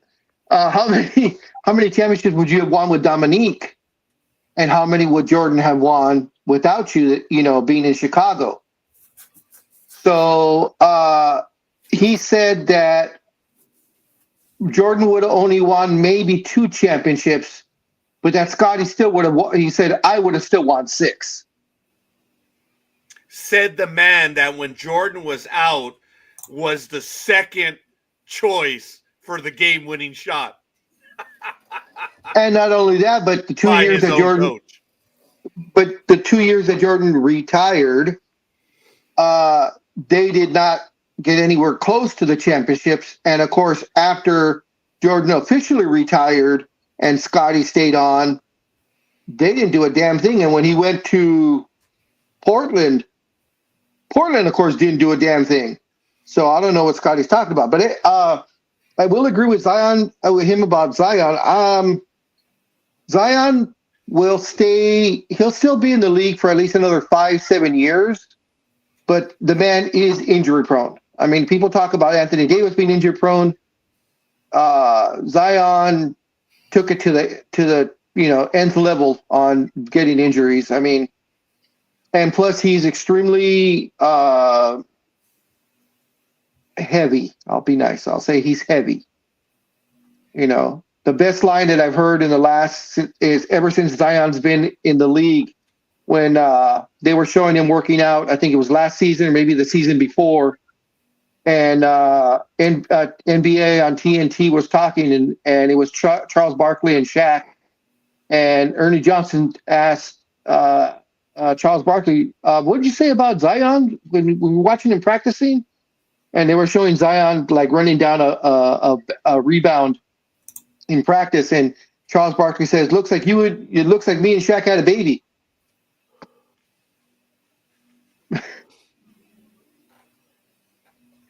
And that's about between Charles Barkley and Shaquille O'Neal is that being as big as they were, they moved. Yes. As a matter of fact, Shaquille O'Neal was frighteningly fast for his size. Yes. Most of us are faster than him, flat out. But for being as big as he is and as quickly as he could play the game, and then Barkley, oh my God. He was fast for his size. And well, now don't forget though, Barkley's only 6'5". I mean, even though he's that small, yes. Remember, he played power forward his entire career. So he was going up against guys that were 6'9", 6'10", 6'11". In Kevin Garnett's history, 6'12", because he refused to be a 7-footer. But anyways, Zion is an injury just waiting to happen. I don't see him playing very long. He doesn't take care of himself. I mean, if he were to drop 25, maybe 30 pounds, he'd probably be great. I mean, and as it is, he's an incredible athlete when he is there and healthy. He puts up incredible stats, but he can never keep it on a prolonged amount of time. He's only good for 10, 12, maybe 20 games, and then that's it. Then he's hurt again.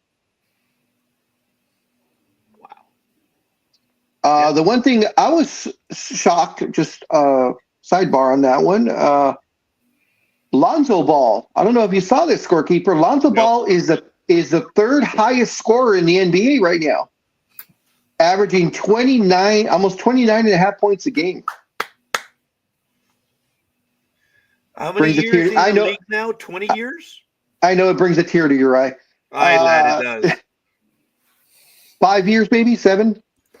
Probably closer to 5. Well, knowing how the dad spoke forever ad infinitum, ad absurdum, it feels like a lifetime. And I always felt when seeing all three of them play, I always felt not Lonzo, LaMelo was the better player. LaMelo was the younger one or the middle one? LaMelo is the youngest one. Yeah, and Lonzo's he actually is good. yes, he's the one that's scoring 29 points. Lonzo is doing pretty well. He's a very decent point guard. I think he finally found his niche in Chicago. I believe it's Chicago. And of course, the other one never made it to the pros. He's the one that had the problems at UCLA, and then they went overseas and all that other crap. But he never, hooked onto a team during the regular season.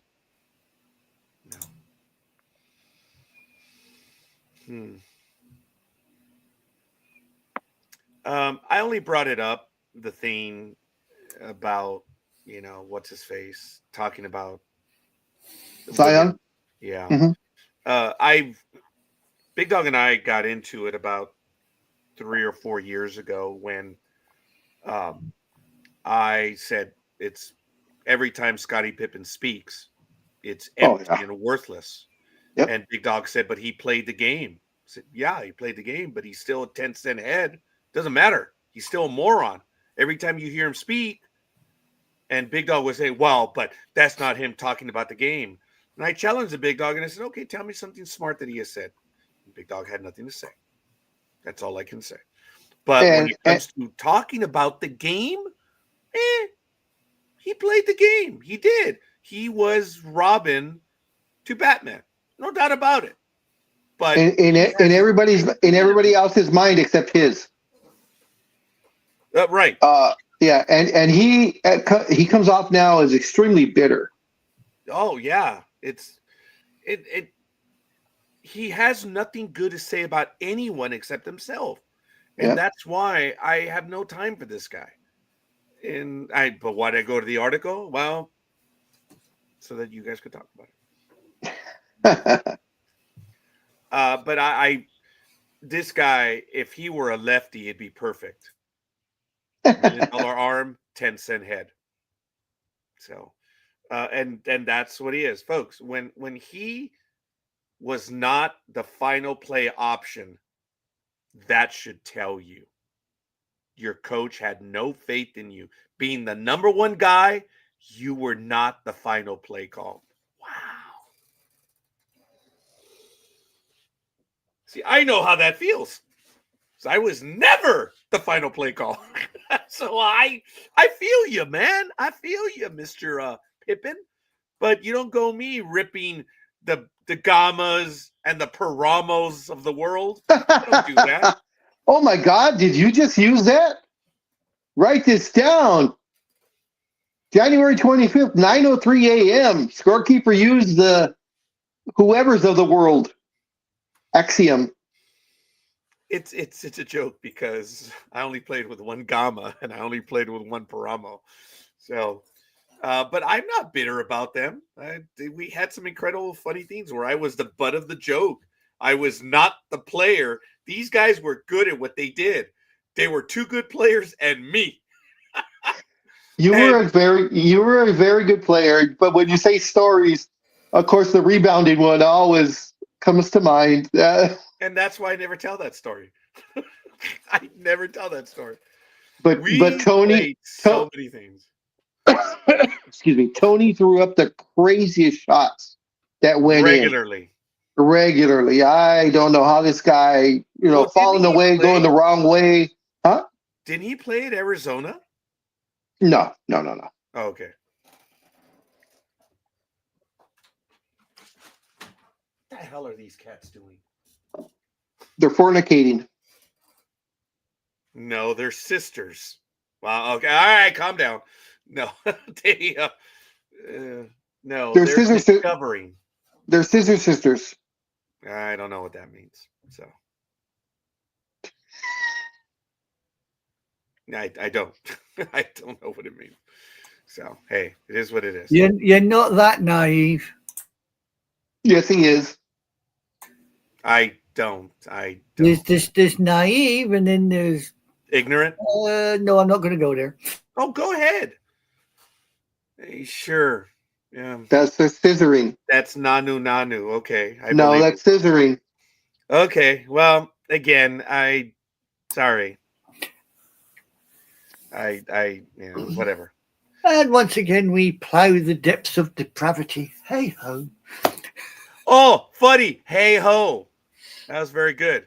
I have two more articles related to the NFL, at least, and I'm posting them in the private chat as well as, folks, as you know, Deion Sanders in the world of public opinion was offered the job for the Cowboys. Now, folks, the guy has a contract and he's the coach of Colorado. And he's doing fairly well at Colorado. But after the Cowboys' decision to part ways with head coach Mike McCarthy, ignited a wave of speculation about who would fill the leadership role in Arlington. One name that quickly gained traction was that of Deion Sanders. So, however, despite the interest, Coach Prime shocked many by turning down the offer to coach in Dallas.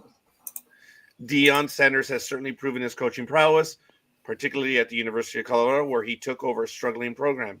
In his first season, he turned around the team record of 1-11 to 4-8, and in the second season, they finished a remarkable 9-4. Colorado hadn't even ranked in the top 25, an achievement the program hadn't since. I'm sorry, they got to the top 25, something they hadn't been in since 2016. So he's doing well, but he turned it down. And now people are calling it drama that he did and that it was incredibly foolish for him to do so. Your thoughts on that, Big Dog, on that very simple comment that I gave right now?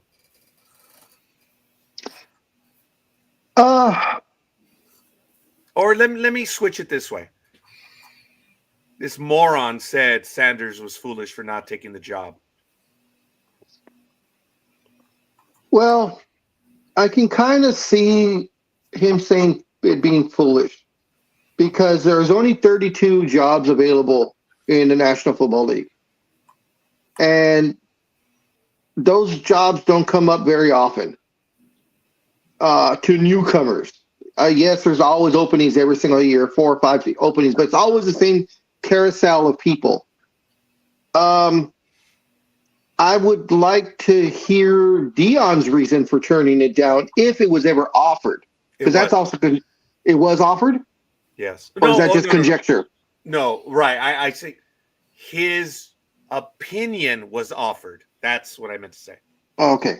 So, Deion, I would like to hear Deion's side of it. Like, as I said, if he was actually offered the job as to why he turned it down, maybe he feels maybe Deion's actually gotten wiser in his old age and realized that he's not ready for the pro level yet, since he's only been coach for 2 years or a year, in Colorado. Yeah, 2 years, and it's a Division II school. Let's not forget that, or Division III, whatever it is. So I don't know if he's ready for that kind of pressure of the NFL, because you got to have that certain, you have to have that tough skin. I don't know if Deion talks a good game, but when it comes down to it, I don't know if he could take the pressure of all the negativity of losses and his style of coaching, which I haven't really seen, but the way he used to act, his personality might clash with other people. Deion will always thought himself as the star. He was above everyone else. That was his attitude, and that's what got him to where he was as a player, which was an elite player. So, and you have to coddle these guys now. I don't know if he's got it in him to do that. But to answer that a little bit, over the last 2 years, he has been able to sign some incredible talent at Colorado, and he is able. Unfortunately, some people have implied that because of his background, only he has the ability to speak to certain players. I have grown angry over that. I don't talk about that because that is inherently It's the R word. You want to say it? Go ahead. I'm not. It really is. To say that only a black man can speak to black players, those are the people that are losing and they're throwing rocks at Deion Sanders. But be it as it may, I'm not asking for comment unless someone wanted to dare say anything. And I'm not daring them, but if they wanted to add to that. But guys, it's inherently racist to say something like that. That only a black man can speak to a black player. That's ignorant. It's a very height of ignorance. But that's what has been said over the last few years.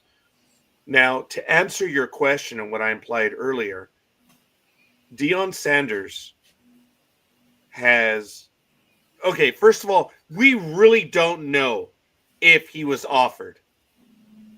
Cowboys haven't said anything, and Deion Sanders hasn't said anything. But he has made his aspirations known because Sanders appears to be focused on his current project in Colorado, and he has made it clear that his aspirations to coach in the NFL are closely tied to the future of his sons, who will soon be eligible for the draft. So that is something that he's looking for. He may want to coach his kids. So wherever there's an opportunity, then. But that's where he is right now. And I hear you, Big Dog, about the opportunities, but you're talking about a player that went both ways. This is a player that played baseball and was relatively good at it. And this is a guy that played football who was damn good at it in a very tough position. And I think he, not only as a safety, he also was a receiver. Yeah. And I think he did some punt. I think he even ran the ball a few times. But anyway. This is a person who's supremely confident in his ability. I don't know, Anime Girl, what your thoughts would be, but to go to Dallas, that is a very unhappy place right now. I don't think Dallas is going to be doing anything in the next couple of years, no matter who they put in place. The owners smothered the team. There doesn't seem to be any give or take. And they get hold of a player or they get hold of a manager, they just run them into the ground. I think the team needs to be rebuilt from the ground up. New players, new management. Might do something then. The quarterback there is not the quarterback of the future. I wouldn't say so. I may be wrong, but I wouldn't say so. I don't think he's got the leadership skills. Well, he might have the playing skills, but the leadership skills to take that team, and make it something that other teams are going to sit back and take notice of. No, I don't think he's got that. But as I said, I could be wrong. It's just my opinion. This quarterback several years ago was ripped by Stephen A. Smith because early in the season he talked about being depressed and having issues. And Stephen A. Smith said, dude, what are you doing? You're the leader of the team. You shouldn't be sharing that with the team. You shouldn't be sharing it publicly, which was amusing coming from Stephen A. Smith when he's the one that famously said, a woman should know her place and know when to shut up. Mr. Stephen A. Smith, if a player admits that he's having problems, you should shut up. Now, whether he's a leader or not, Stephen A. Smith, I don't know if you've ever been a quarterback in the NFL. I don't know if you've ever posted up against Shaquille O'Neal. Don't know if you ever stood on the line against anyone on a hockey court. You are a phenomenal sports pundit. But when it comes to playing the game, how dare you throw rocks at a guy that admits that he is depressed? But be that as it may. When our quarterback at Dallas stated that he was depressed and was having mental issues, the team has not done well ever since then. I have noticed that. And I was disappointed that they cut their running back.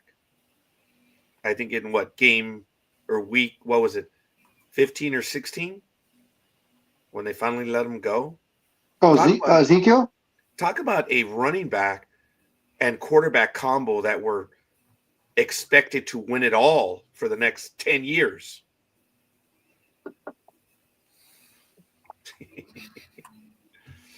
Yeah, well, Phenomenal. There's a lot of words I would use for Steve Smith, but that's not one of them. ESPN should have canned him long ago. He's ridiculous. And once again, I'm not willing to argue. He's not going anywhere, Lethal. He signed like a 10-year, $800 million contract or whatever the hell it was. Some ridiculous amount of money. Yeah, it was a lot. Yeah, he's not. Well, he does blow up from time to time, so who knows? But Dallas hasn't done well ever since then. But going back to Deion Sanders, he doesn't. Folks, I understand that most of us as sports commentators, because that's what we are, if we were given the opportunity to coach the Cowboys, we would do it in a heartbeat. Because those opportunities don't come to us as quickly as they would for someone by the name of Deion Sanders. And for Peter Burns to say it's incredibly foolish, why? Because, as Big Dog said, it's one of 32 teams. Maybe he has a plan. Maybe he's happy where he is. There are people. Where is Dion? I'm sorry? Where is Dion? He's at Colorado State, I believe. Okay. Because he was a running back, wasn't he, Dion? Well, I believe he ran a few plays, but he was actually either a safety or a strong safety. Go ahead, Gridiron Girl. Welcome back. Good morning. You done with your wine? Oh. No. She is not done with her mulled wine. I think he was a safety. Yes, he was a safety, but he also did receive a few times. I think he did some punt returns, and he may have even run the ball a few times. Yes, he played both sides. He was a good player. Gridiron Girl, today, right now, knowing your love of football, which I dare say amongst the commentators here, your passion for the game and your knowledge of the game sets you apart. If you were offered the Cowboys job, would you take it? No. Why? Because you have to deal with how do I say the name? Remember God? Jerry Jones? Yes. I wonder. That is why Jimmy Johnson freaking left. Delivered 2 rings. Yeah. Can I throw a question in here? Anime Sure. Girl. How do you think Landry would last today? Under Jerry Jones or just in itself? Under Jerry Jones, how do you think Tom Landry would last as a The manager? same thing that happened with Jimmy Johnson. Yeah. I do. You believe think so? Actually, I think he'd last because I think he would have the guts to tell Jerry Jones back. Well, that's what Jimmy Johnson did. Yeah. So Jimmy Johnson just got tired of dealing with no him. matter who you put in that spot, Yeah. you're not going to have control. You have him Jerry Jones and his son. You got to deal with. It's not a happy place to be. And it's because of Jerry Jones. Yes. Yeah. Yes. Guy's taken a team and ruined it. Exactly. And the difference between Jerry Jones and George Steinbrenner, seriously, is that George realized that he had incredible people under him. And when he granted, it was Shtick, the famous general manager, that drafted the core 4 and who made the Yankees in the early 90s. But it doesn't matter. When Steinbrenner let his baseball people take over, Yankees started to kick the holy living crap out of everyone for the longest time. From 1993 on, the Yankees went from a dangerous team to the team to beat all the way through 2009. That is a run. That's why I hear, oh my God, the Dodgers have assembled the greatest pitching staff of all time.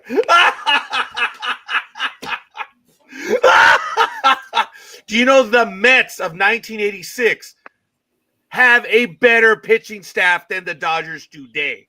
The Dodgers 1985 have a better pitching staff than the Dodgers today. There were only 10 on the team. I would take those 10 against the 18 that are on the Dodgers right now in a heartbeat. I would. These idiots that say the Dodgers have the best starting rotation in history, dude, oh my. No time.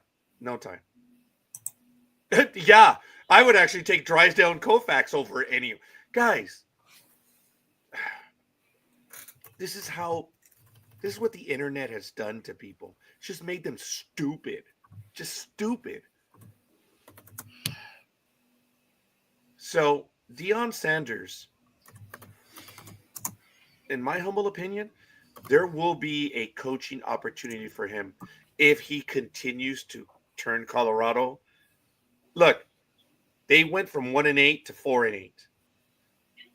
And then they went to 9-4. That's impressive. He turned that team around. Because we've talked about this, right, guys? In the NFL, it's 3 years, correct? Yeah. The first year, you stop the bleeding. The second year, you improve. And the third year, you become competitive. I think that the way football works, I can see that. Basketball, no. 2 years. Stop the bleeding, become competitive. Baseball, dude, it's very easy to turn it around in baseball. I think it's 2 years as well. You stop the bleeding and you start to become competitive and you move up. So baseball might be 3 years as well. Hockey, yeah, I think they're like football. They're 3 years. There'll be an opportunity for Deion Sanders. Koufax needing Tommy John and rubbing chili based on his elbow was arguably had the greatest 2 seasons ever. Yeah. The Dallas Cowboys with Jerry Jones essentially being in on everything. And that's his privilege, folks. That's his privilege. He is the owner. Hopefully he'll kick the bucket soon. I just put, yeah, nice one, geek. Nice one, girl. I like that. I go with you each time. Damn, you sent a chill down my spine, woman. Yeah. I just put in an article that if you want to read it, feel free. No, I would like you to read it, please. Oh, okay. Well, Jerry, I mean, not exactly read everything, but summarize. Yes, please. Yeah. Jerry Jones' worst nightmare approach to Cowboys hire could invoke fan apathy. It reckons that for the past 29 years, Jones has proved incapable of putting a championship product on the field. The current Cowboys players weren't born when the franchise last played a game beyond the divisional round, which is January the 14th, 1996.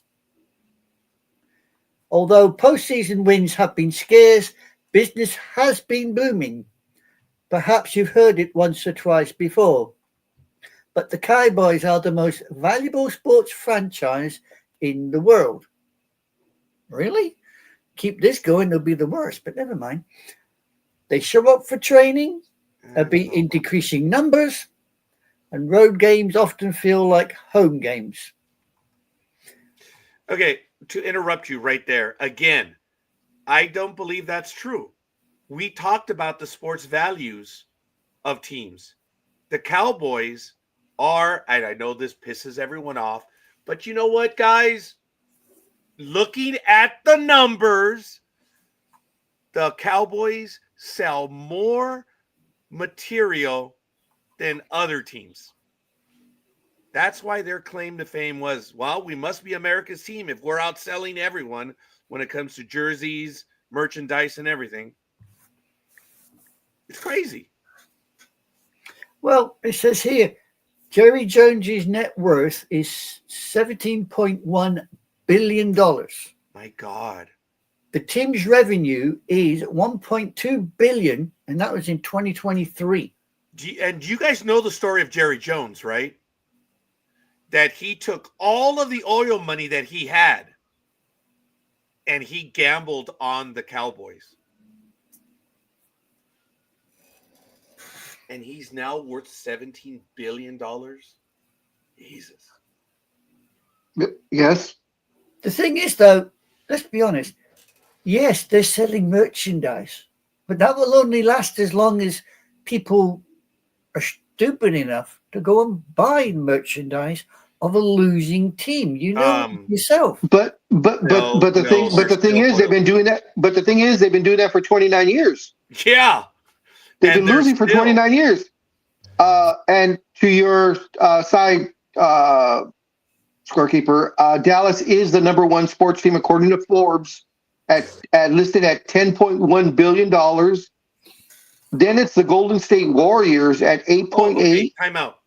But these are American teams, right? Sports. This should be sports franchises in the world. I will make sure though. 1 second. Manchester United was not mentioned as either one or two. You're going to tell me that Golden State is worth more than Manchester United? Wow, that's Manchester United comes in at 14th. Wow, that's impressive. Listed at $6.55 billion.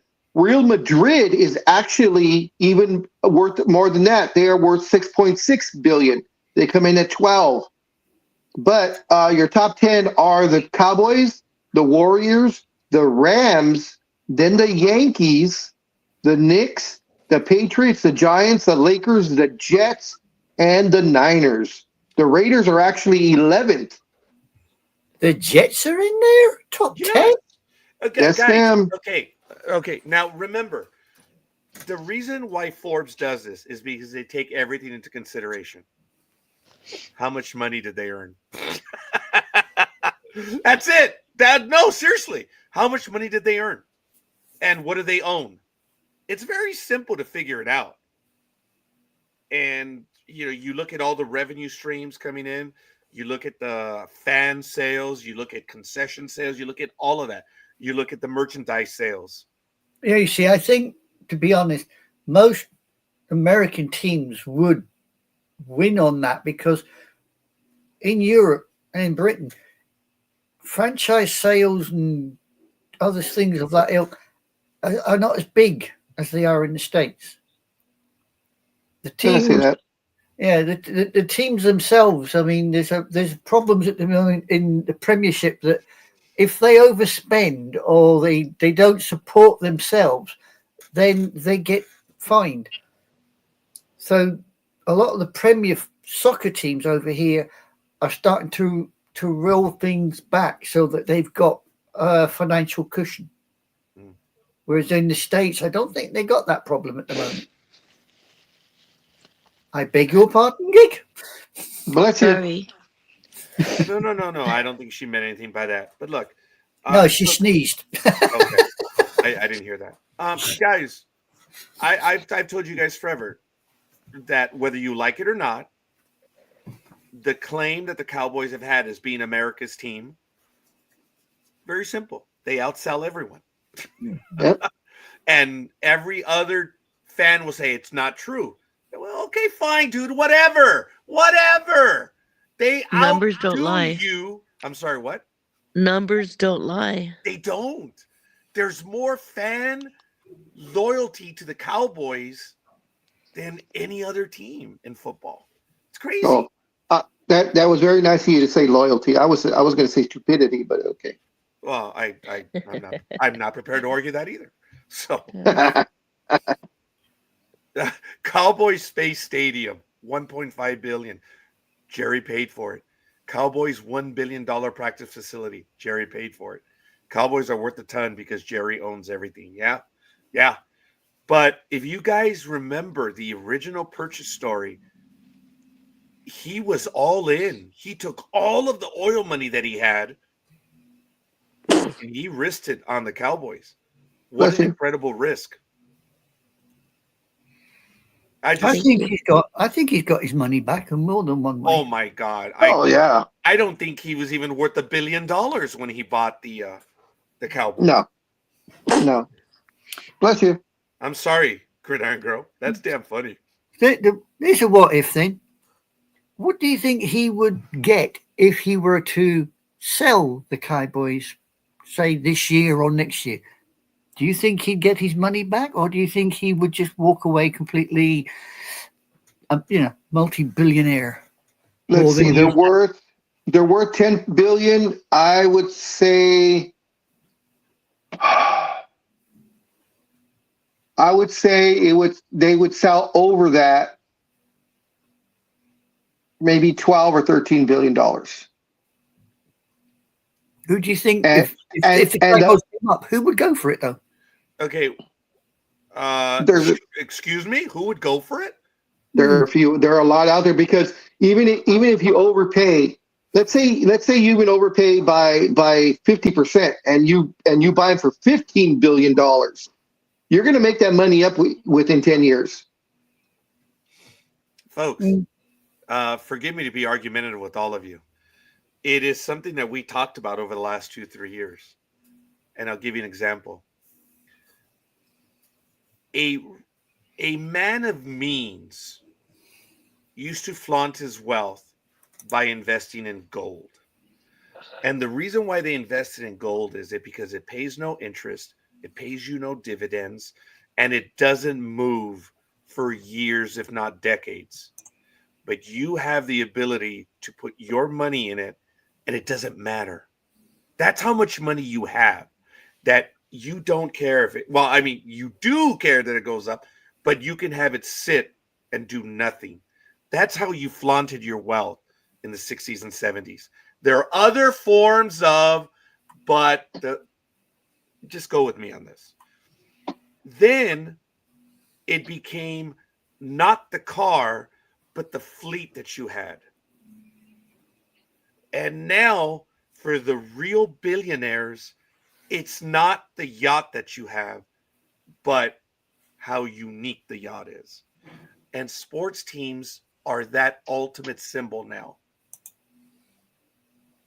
It is, you want to know how rich I am? I am the owner of such and such. That's it. That is the ultimate status symbol now. Why do you always see it that Donald always wanted a sports team? That was the ultimate proof that you were a billionaire. If you can own an NFL team, that is what your wealth is. And he was never able to get one.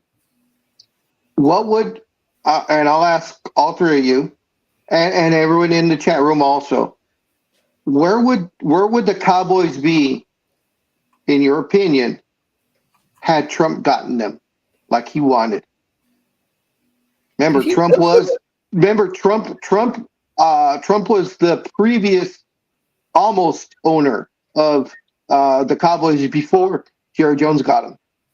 So and let's say he was also in for the Bills. yes. Let's say the Cowboys. Where would the Cowboys be right now if Trump owned them instead of Jerry Jones? Okay, Anime Girl, go. Gridiron Girl, then I'll go. I have to wait, Gridiron Girl. Honestly, I could probably see them moving out of Dallas for a start because Trump wouldn't want them there. Okay. I don't know where he'd stick them, but he wouldn't want them in Dallas, that's for sure. And they probably would be in a worse position than they are now because he's not a philanthropist. He's not an owner. He's without being impolite, He's a bloody pigeon. 2 seconds thought, oh yeah, I want this, and when he's got it, he can't use it. You know what I mean? That's Okay.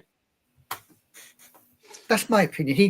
They'd be in a worse position than they are now, and they wouldn't be in Dallas. They probably wouldn't even be in bloody Texas. He'd have shoved them somewhere else. Okay. Real answer, sharing the minor league baseball stadium in Sacramento with Matt's Oakland A's. Gridiron Girl. Like what Lethal Migraine said, bankrupt chapter 7. Okay. Now, before Big Dog answers, I'm going to go ahead and say, based on the fact that he was already owner of the New Jersey Generals and that he spent ungodly sums of money for talent, and he hired a very good head coach and he hired a very good general manager, surprisingly, in the 3 years that he owned the New Jersey Generals, I think Dallas would be winning because he was smart enough to put people that knew the game in positions to run the team. Remember, it's not about him running things. You already know he runs it. It's about ownership. And he spent money to put talent on his team. So, you want my opinion? He really wouldn't be the type of Jerry Jones owner. He'd be a demanding owner, but he wouldn't be the general manager, the head coach, because he spent money on players with the New Jersey Generals. Everyone forgets how well the New Jersey Generals did because he put football people in charge of the team. So going by that alone, I think Dallas would be winning. No. No. Big What do you Dog? think, Big Dog? Pre-2010 Trump would be a winning Cowboys owner. If he has post-2010 Trump the way he is now, he would utterly destroy the team. Because you see the shift in Trump. Trump, even though he had all those bankruptcies, he's still, people forget, he had, 3 bankruptcies, Roger, 4? Well, he's had more than 4, but these are business. And folks, again, bankruptcy means you failed abhorrently. Okay? He had 4 of them. But they were only business. This is what he does. He's a businessman. I know. He failed horribly. Yes, we know. So I was just asking a question whether it was 3 or 4. Don't need to go off. That wasn't directed to you. But he may have had 4 bankruptcies. The thing that people forget is after each bankruptcy, he rebuilt his fortune to billionaire status each time. So, yes, he had 4 bankruptcies, but he recouped all that. Legal or illegally, we'll leave that one to people who know more than I. But, as I said, pre-10 Trump, the businessman Trump, like Scorekeeper said, would have put the right people in place to run the franchise as it's supposed to be run. Post 2015 Trump, no. He would have been the Jerry Jones on steroids. Yeah. And would have destroyed the team within 3 years, 4 years, 5 years tops. But you're talking 70s, 80s, 90s Trump, he would have brought them some titles.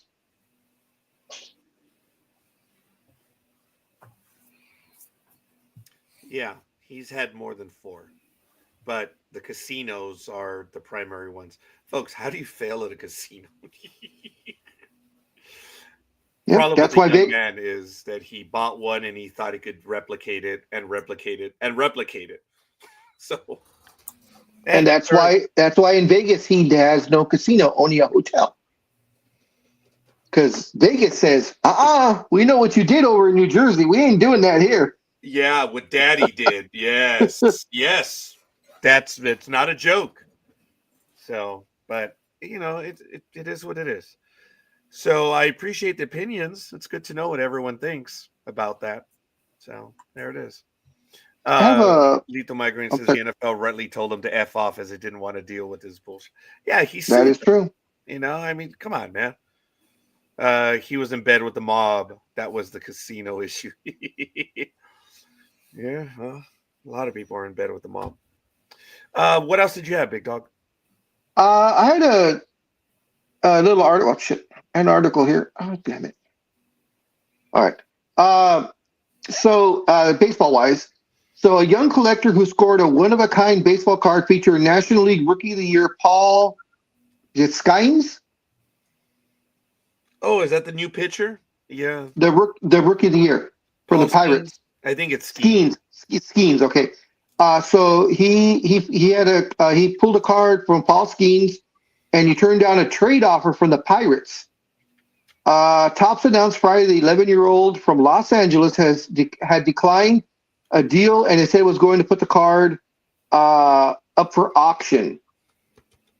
So this was the deal that. So what it is, it's a one-of-one card with his autograph and a piece of his jersey, I guess, from his first major league debut. And this was the offer that the Pirates were going to give him. He turned down 2 Pirates season tickets behind home plate for the next 30 years, a meet and greet with Paul Skynes, two signed jerseys, and evidently he's seen some gymnast. Skynes is from some college, and she was going to host him in a suite at the game. Also, he was going to be allowed to have a softball game on the field with the Pirates, and he turned all that down. And instead is going to auction this card off. So Maybe he he's not a got Dodger. Maybe he's not a Pirates fan. That's what I was thinking. So it's the Skynes' girlfriend, LSU gymnast and influencer Livy Dune, had also offered the card's owner the opportunity to take in a game with her in a luxury suite at the ballpark during one of Skynes' starts.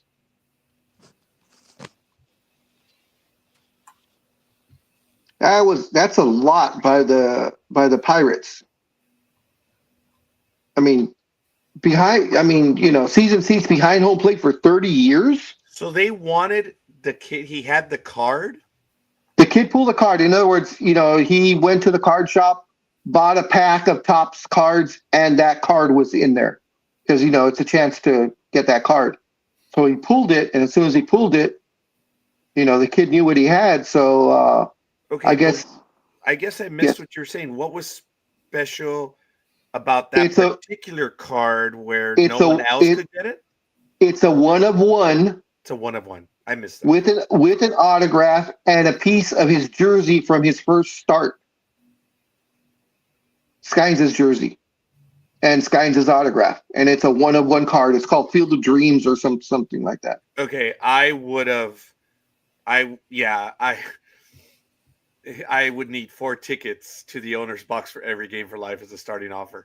I agree. I would have said it's got to be for life, not 30 years. It's got to be included with ownership. I would have. 30 years? Nah. He's gonna be 41.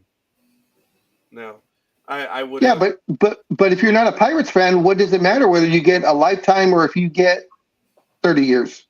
If you're not a fan of the team, it'd be like if you pulled a card and it's the Sox, and I tell you, okay, I'll give you a lifetime of Red Sox games behind home plate. If it's not the team you want, what does it matter? I can sell the tickets without the team knowing. Oh, I'm pretty sure when they don't see you sit in those seats, they're going to wonder. Well, I gave it to other fans. Mm-hmm. Hey, I get the Anyways, would you have taken the offer or would you put this card up for auction? Pirates. The card is going to be worth stuff, but it's never going to be worth what they offered him. I Yeah, agree. why do they want it so bad? Seriously. Guys, seriously, Paul Skeens.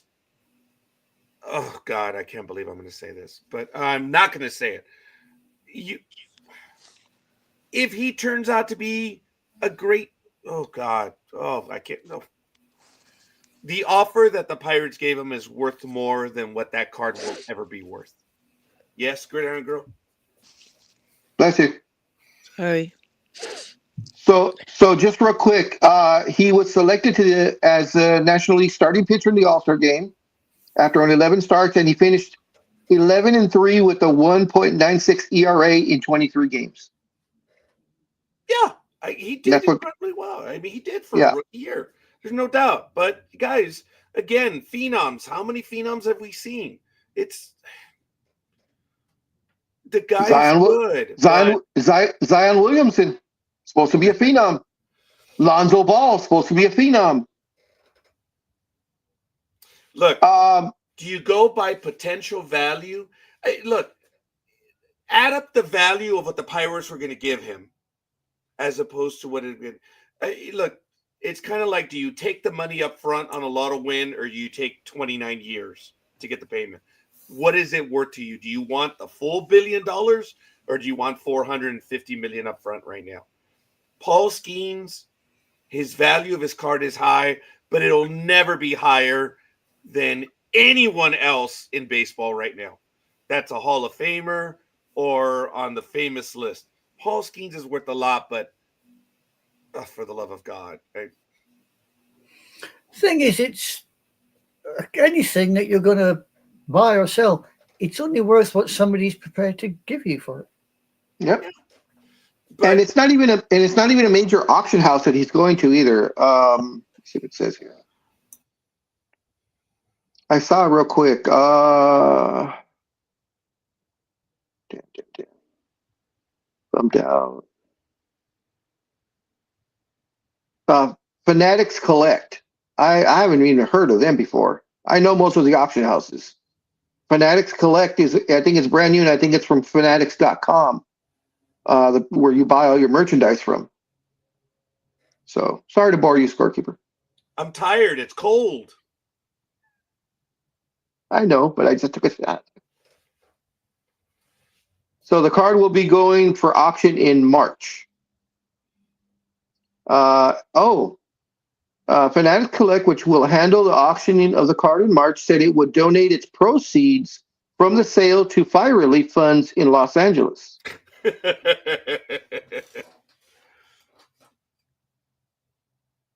So,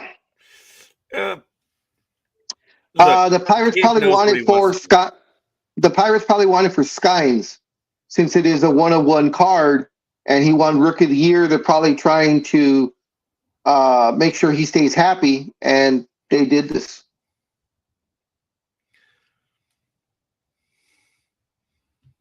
Because it's a one-of-one, and it's worth probably tens of thousands of dollars. I mean, right now. Worth thousands right now. It could even be worth hundreds of thousands, realistically. Yeah. But that's it. And the kid's going to get the money up front. That's the thing. He's not going to get money for being a seat holder. The parents will get the money, but yes. And the reason why it's going to go for so much is, FOMO, fear of missing out.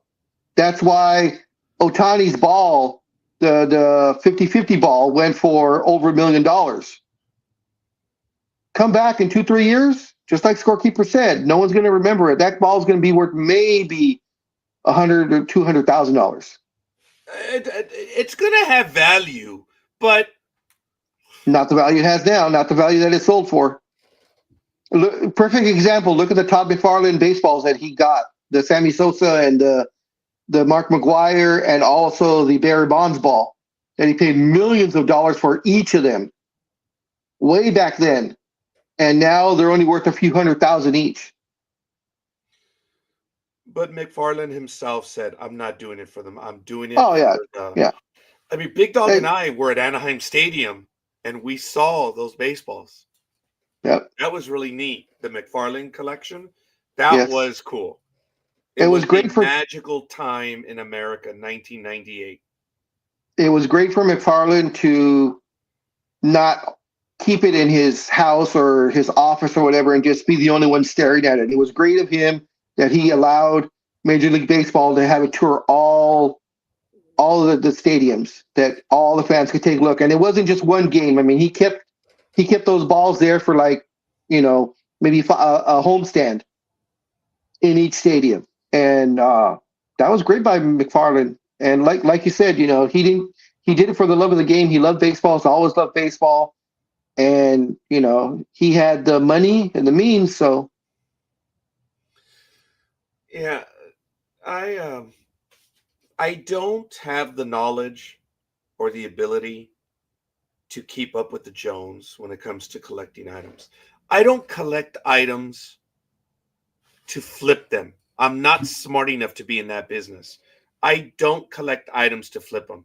If I get an item, see, look, I grew up with the Star Wars toys. They're worth a lot of money. Would I sell them? No, I wouldn't. I played with them growing up, and I'm happy I did. My daughters played with the toys growing up. I'm not a collector. I don't pretend to be. I do have items of note. I have Wade Boggs, Tony Gwynn, Oral Hershiser, Don Mattingly, and I have several other rookie cards. I have them, I have a and Mrs. they're worth. I'm sorry. I have a Mrs. Beasley. do you really? Yes. Wow. That's actually cool. Good condition? Yes. Oh, yeah, the box? No. You see, that's the Okay. collector right there. That's the collector. Well, it's because, Now- I do collect, so. But he is the collector, But- though. But still, the Mrs. Beasley, if she's in good condition, that's some decent money right there, even without the box. Right? You see, but that's the difference right there. Big Dog understands the value of these items and what they represent. I don't care for the value because it's something that was given. Look, there are things right up here that you cannot see that have significant value that have been given to me. I'm never going to sell them. That's not me because it was something that was given to me. These Funko Pops, I don't care. I'm not a fan of them, but I actually have some that are valuable. But I'm like, did I need them this year? Oh, for the love of God, yes, I did. But did I? No. I've never traded in anything because someone took the time to give me that item. Now, I no longer have it here right now because it was packed up in 2021 when we thought we were going to move. But Big Dog gave me October something 2002 the stamped postcard of the the Anaheim Angels winning the World Series. Dude, Angel fans paid for that. I have one. I'm not going to ever give it up. My life is on Saturday nights at 9:30 p.m. Yeah, but the one that meant most to me that I gave you, because I know it meant so much to you, Dirt? the significance of the dirt, yes. That one is packed up right now. I wish I had it here at the moment, but that one is packed up. I've always talked about it. When they wanted to tear down Dodger Stadium, I was losing my mind saying, what are you doing? Raise the stadium. And yes, R-A-Z-E, illiterates. Raise the stadium, and you build up the stadium on that field because they've been on that field. That's the hallowed ground. Knock it down. Do whatever. But build it back there. That's hallowed ground. I lost my mind when Yankee Stadium was torn down. But Yankee Stadium, the field, still exists. You Yes. can go there today and you can stand on that ground. I'm like, okay, all right, I can do with that. And I love the fact too that when I gave you the dirt, how I said, the significance of everybody that stood on that dirt and the significance of the one person that never did. Oh, that's right. Remember that? Yeah. Okay. So, folks, when Yankee Stadium opened up in 2009, Big Dog was in New York, and he actually, I have the opening game baseball, the opening Oh, that's right. series. Yeah. Yep. I have it there right now, among others, and I have several things that the Big Dog got me, and he had an incredible item of Yankee Stadium dirt from 2008. It's dirt from the stadium, the infield. Yes, yes, I know.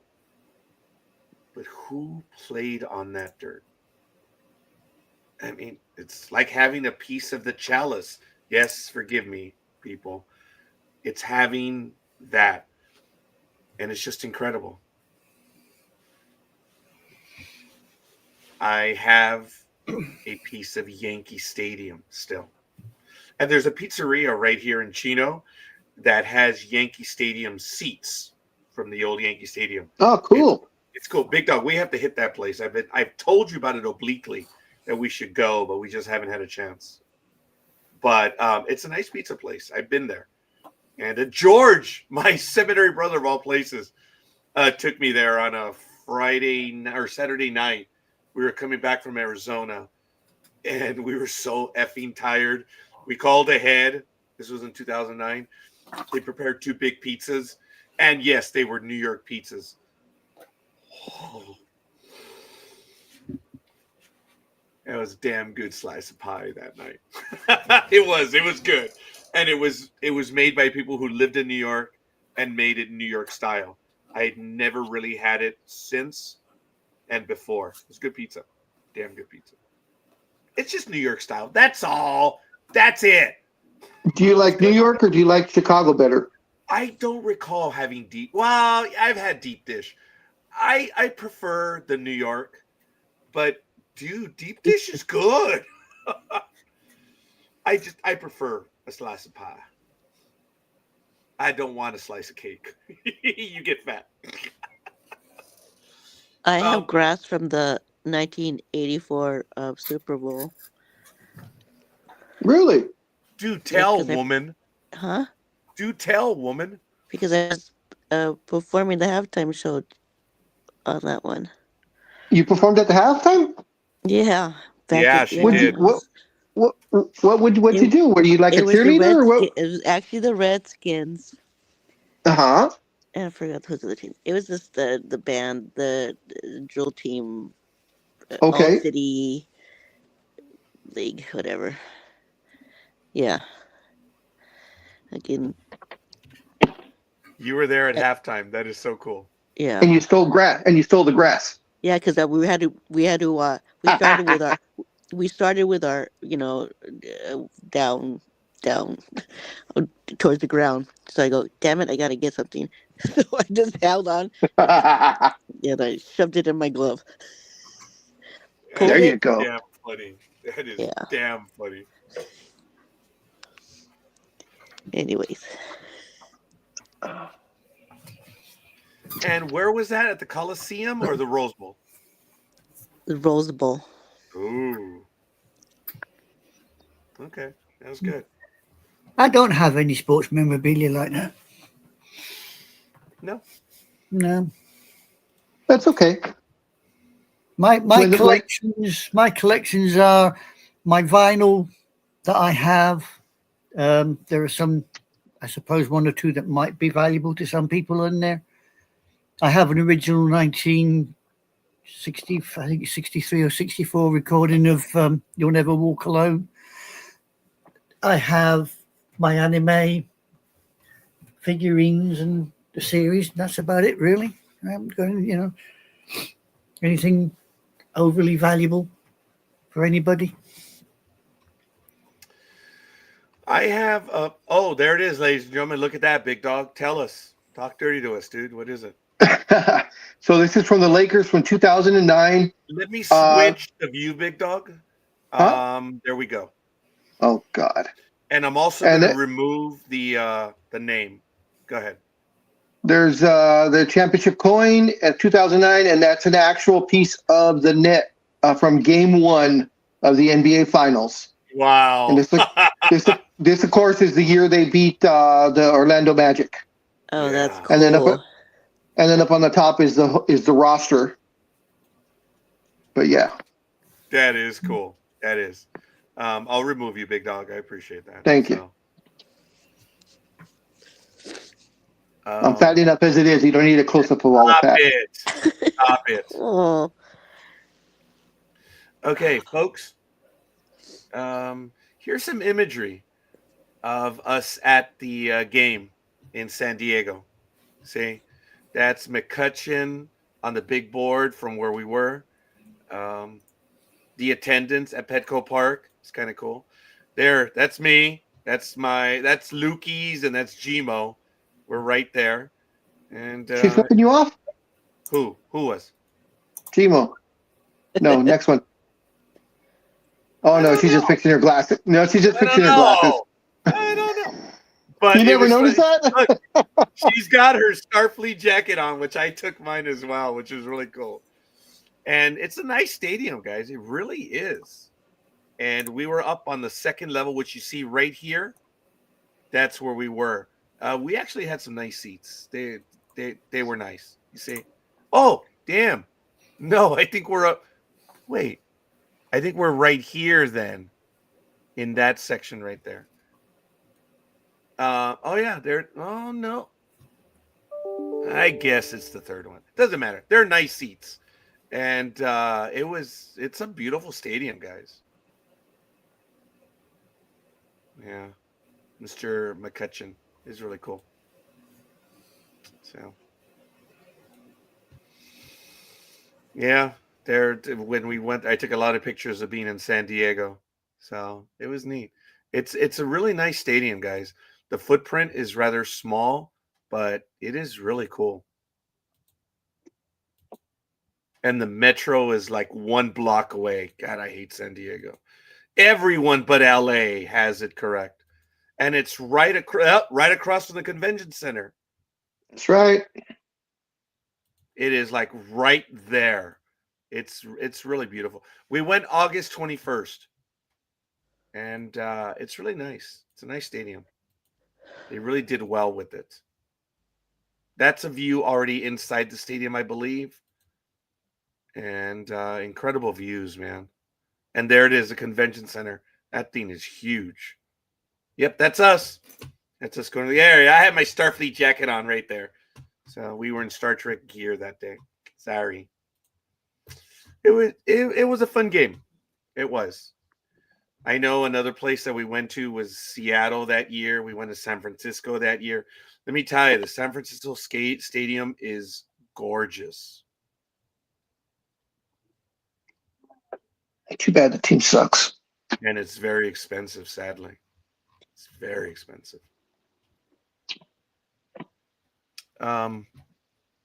Here it is.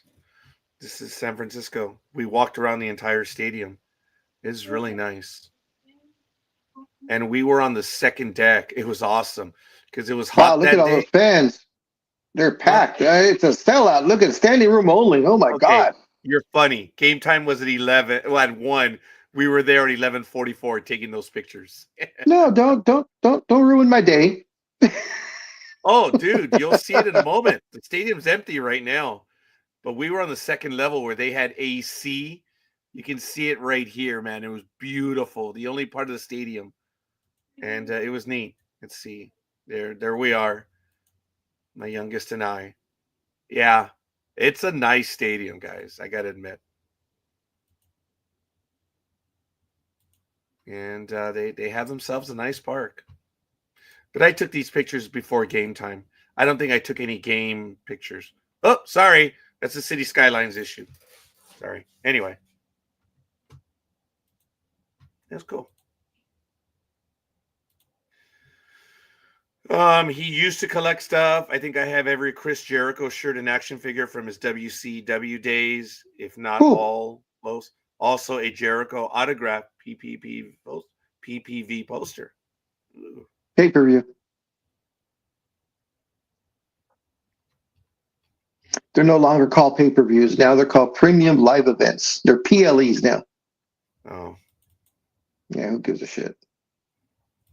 You know what's also a nice stadium is T-Mobile Park in Seattle. That one is cool. All right. Well, folks, we've now entered a little bit beyond our 4 hours. Do you guys have anything else you guys want to talk about this morning? Let me see. Anime Girl? Oh, Nope, I got nothing. I got nothing. Gridiron Girl? Big Dog?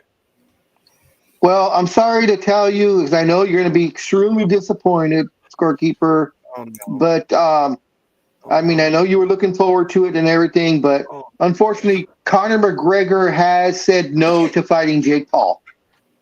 Oh, Who? why? Why not? Probably because Jake Paul probably told him, "You're going to throw the fight, and I have to win." And Conor McGregor was like, "No, I'm going to come and beat the shit out of you," Oh, which I would have loved to have seen. Yeah, me too.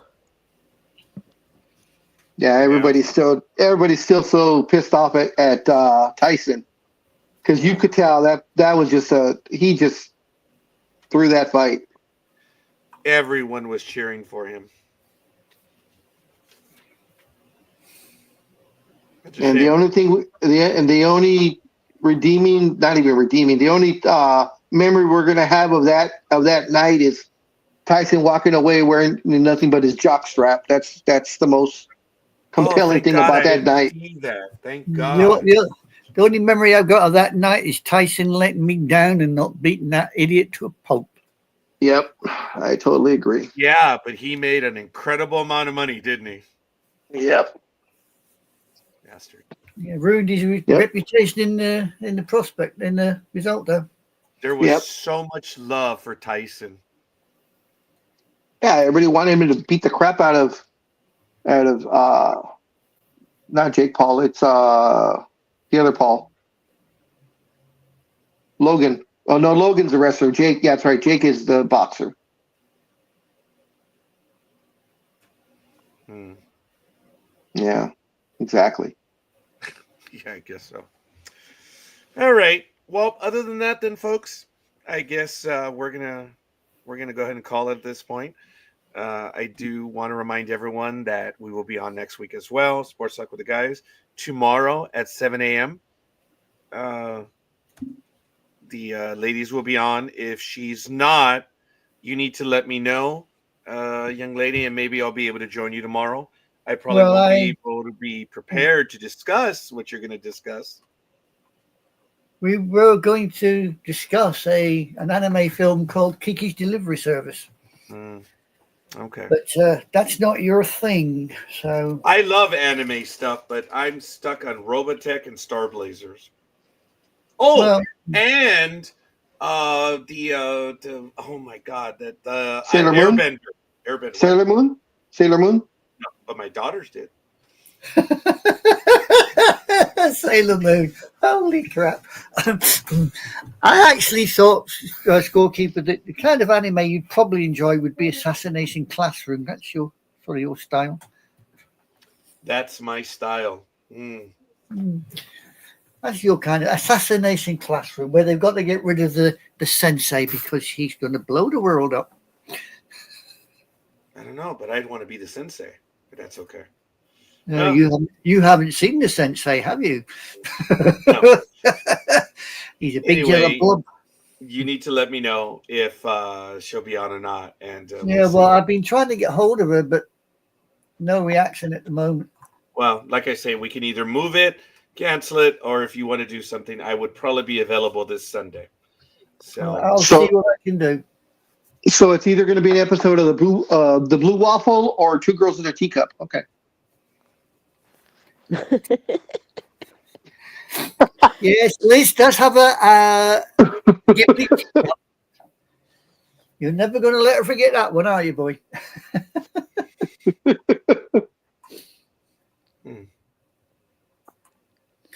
Okie doke. I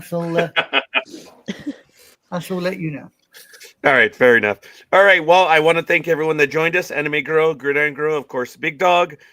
And thank you, everyone, for your comments in the chat room. They do mean a great deal to us. Thank you for spending your Saturday morning. And it's been a lot of fun this morning. So, as you know, there is a conjunction of planets that's going to be happening. And you guys should check it out. It doesn't happen all that often. The next conjunction is the Golden Conjunction. It's going to be in 2040, which is crazy. I'll probably talk about that when I'm in America. 2040, I won't be around. No, not will I. You never know. That one is a big deal. Not unless they can learn how to extend life. I'll be long gone. 25th of January 2025 is a date humanity will never forget. On this night, all 7 planets of our solar system will align. Oh, 7 planets align. On January 25th, one of the rarest astronomical events is going to happen in the sky, and it is going to be visible for almost every part of the world. A very rare astronomical event called Parade of Planets is going to happen, where at least 6 planets of the solar system named Venus, Mars, Jupiter, Saturn, Neptune, and Uranus are going to be visible from Earth, but around the world it will be visible on different timings. Here is the location and their timing. Save this. You will have the best chance to spot this view right after the sunset. So make sure you know your local sunset timing. To see Uranus and Neptune, you will need a telescope. But for other 4 planets, you can see them with your eyes. It is going to be very beautiful and memorable for everyone who witnesses it. We will remind you. There you go. Let me The see time those. now is 7:20 p.m. Today's date is January 25th, Saturday. The time now is 7:20 p.m. Okay. All right. Well, So there it is, let's folks. see. deal. Yeah, California's not even listed. Mexico City is listed at 6:08 p.m. Well, we're at about 550 something, if I remember correctly. New York is 4:48. Really? Oh, well, they are higher up. Yeah. London, here we go. London is 4:11.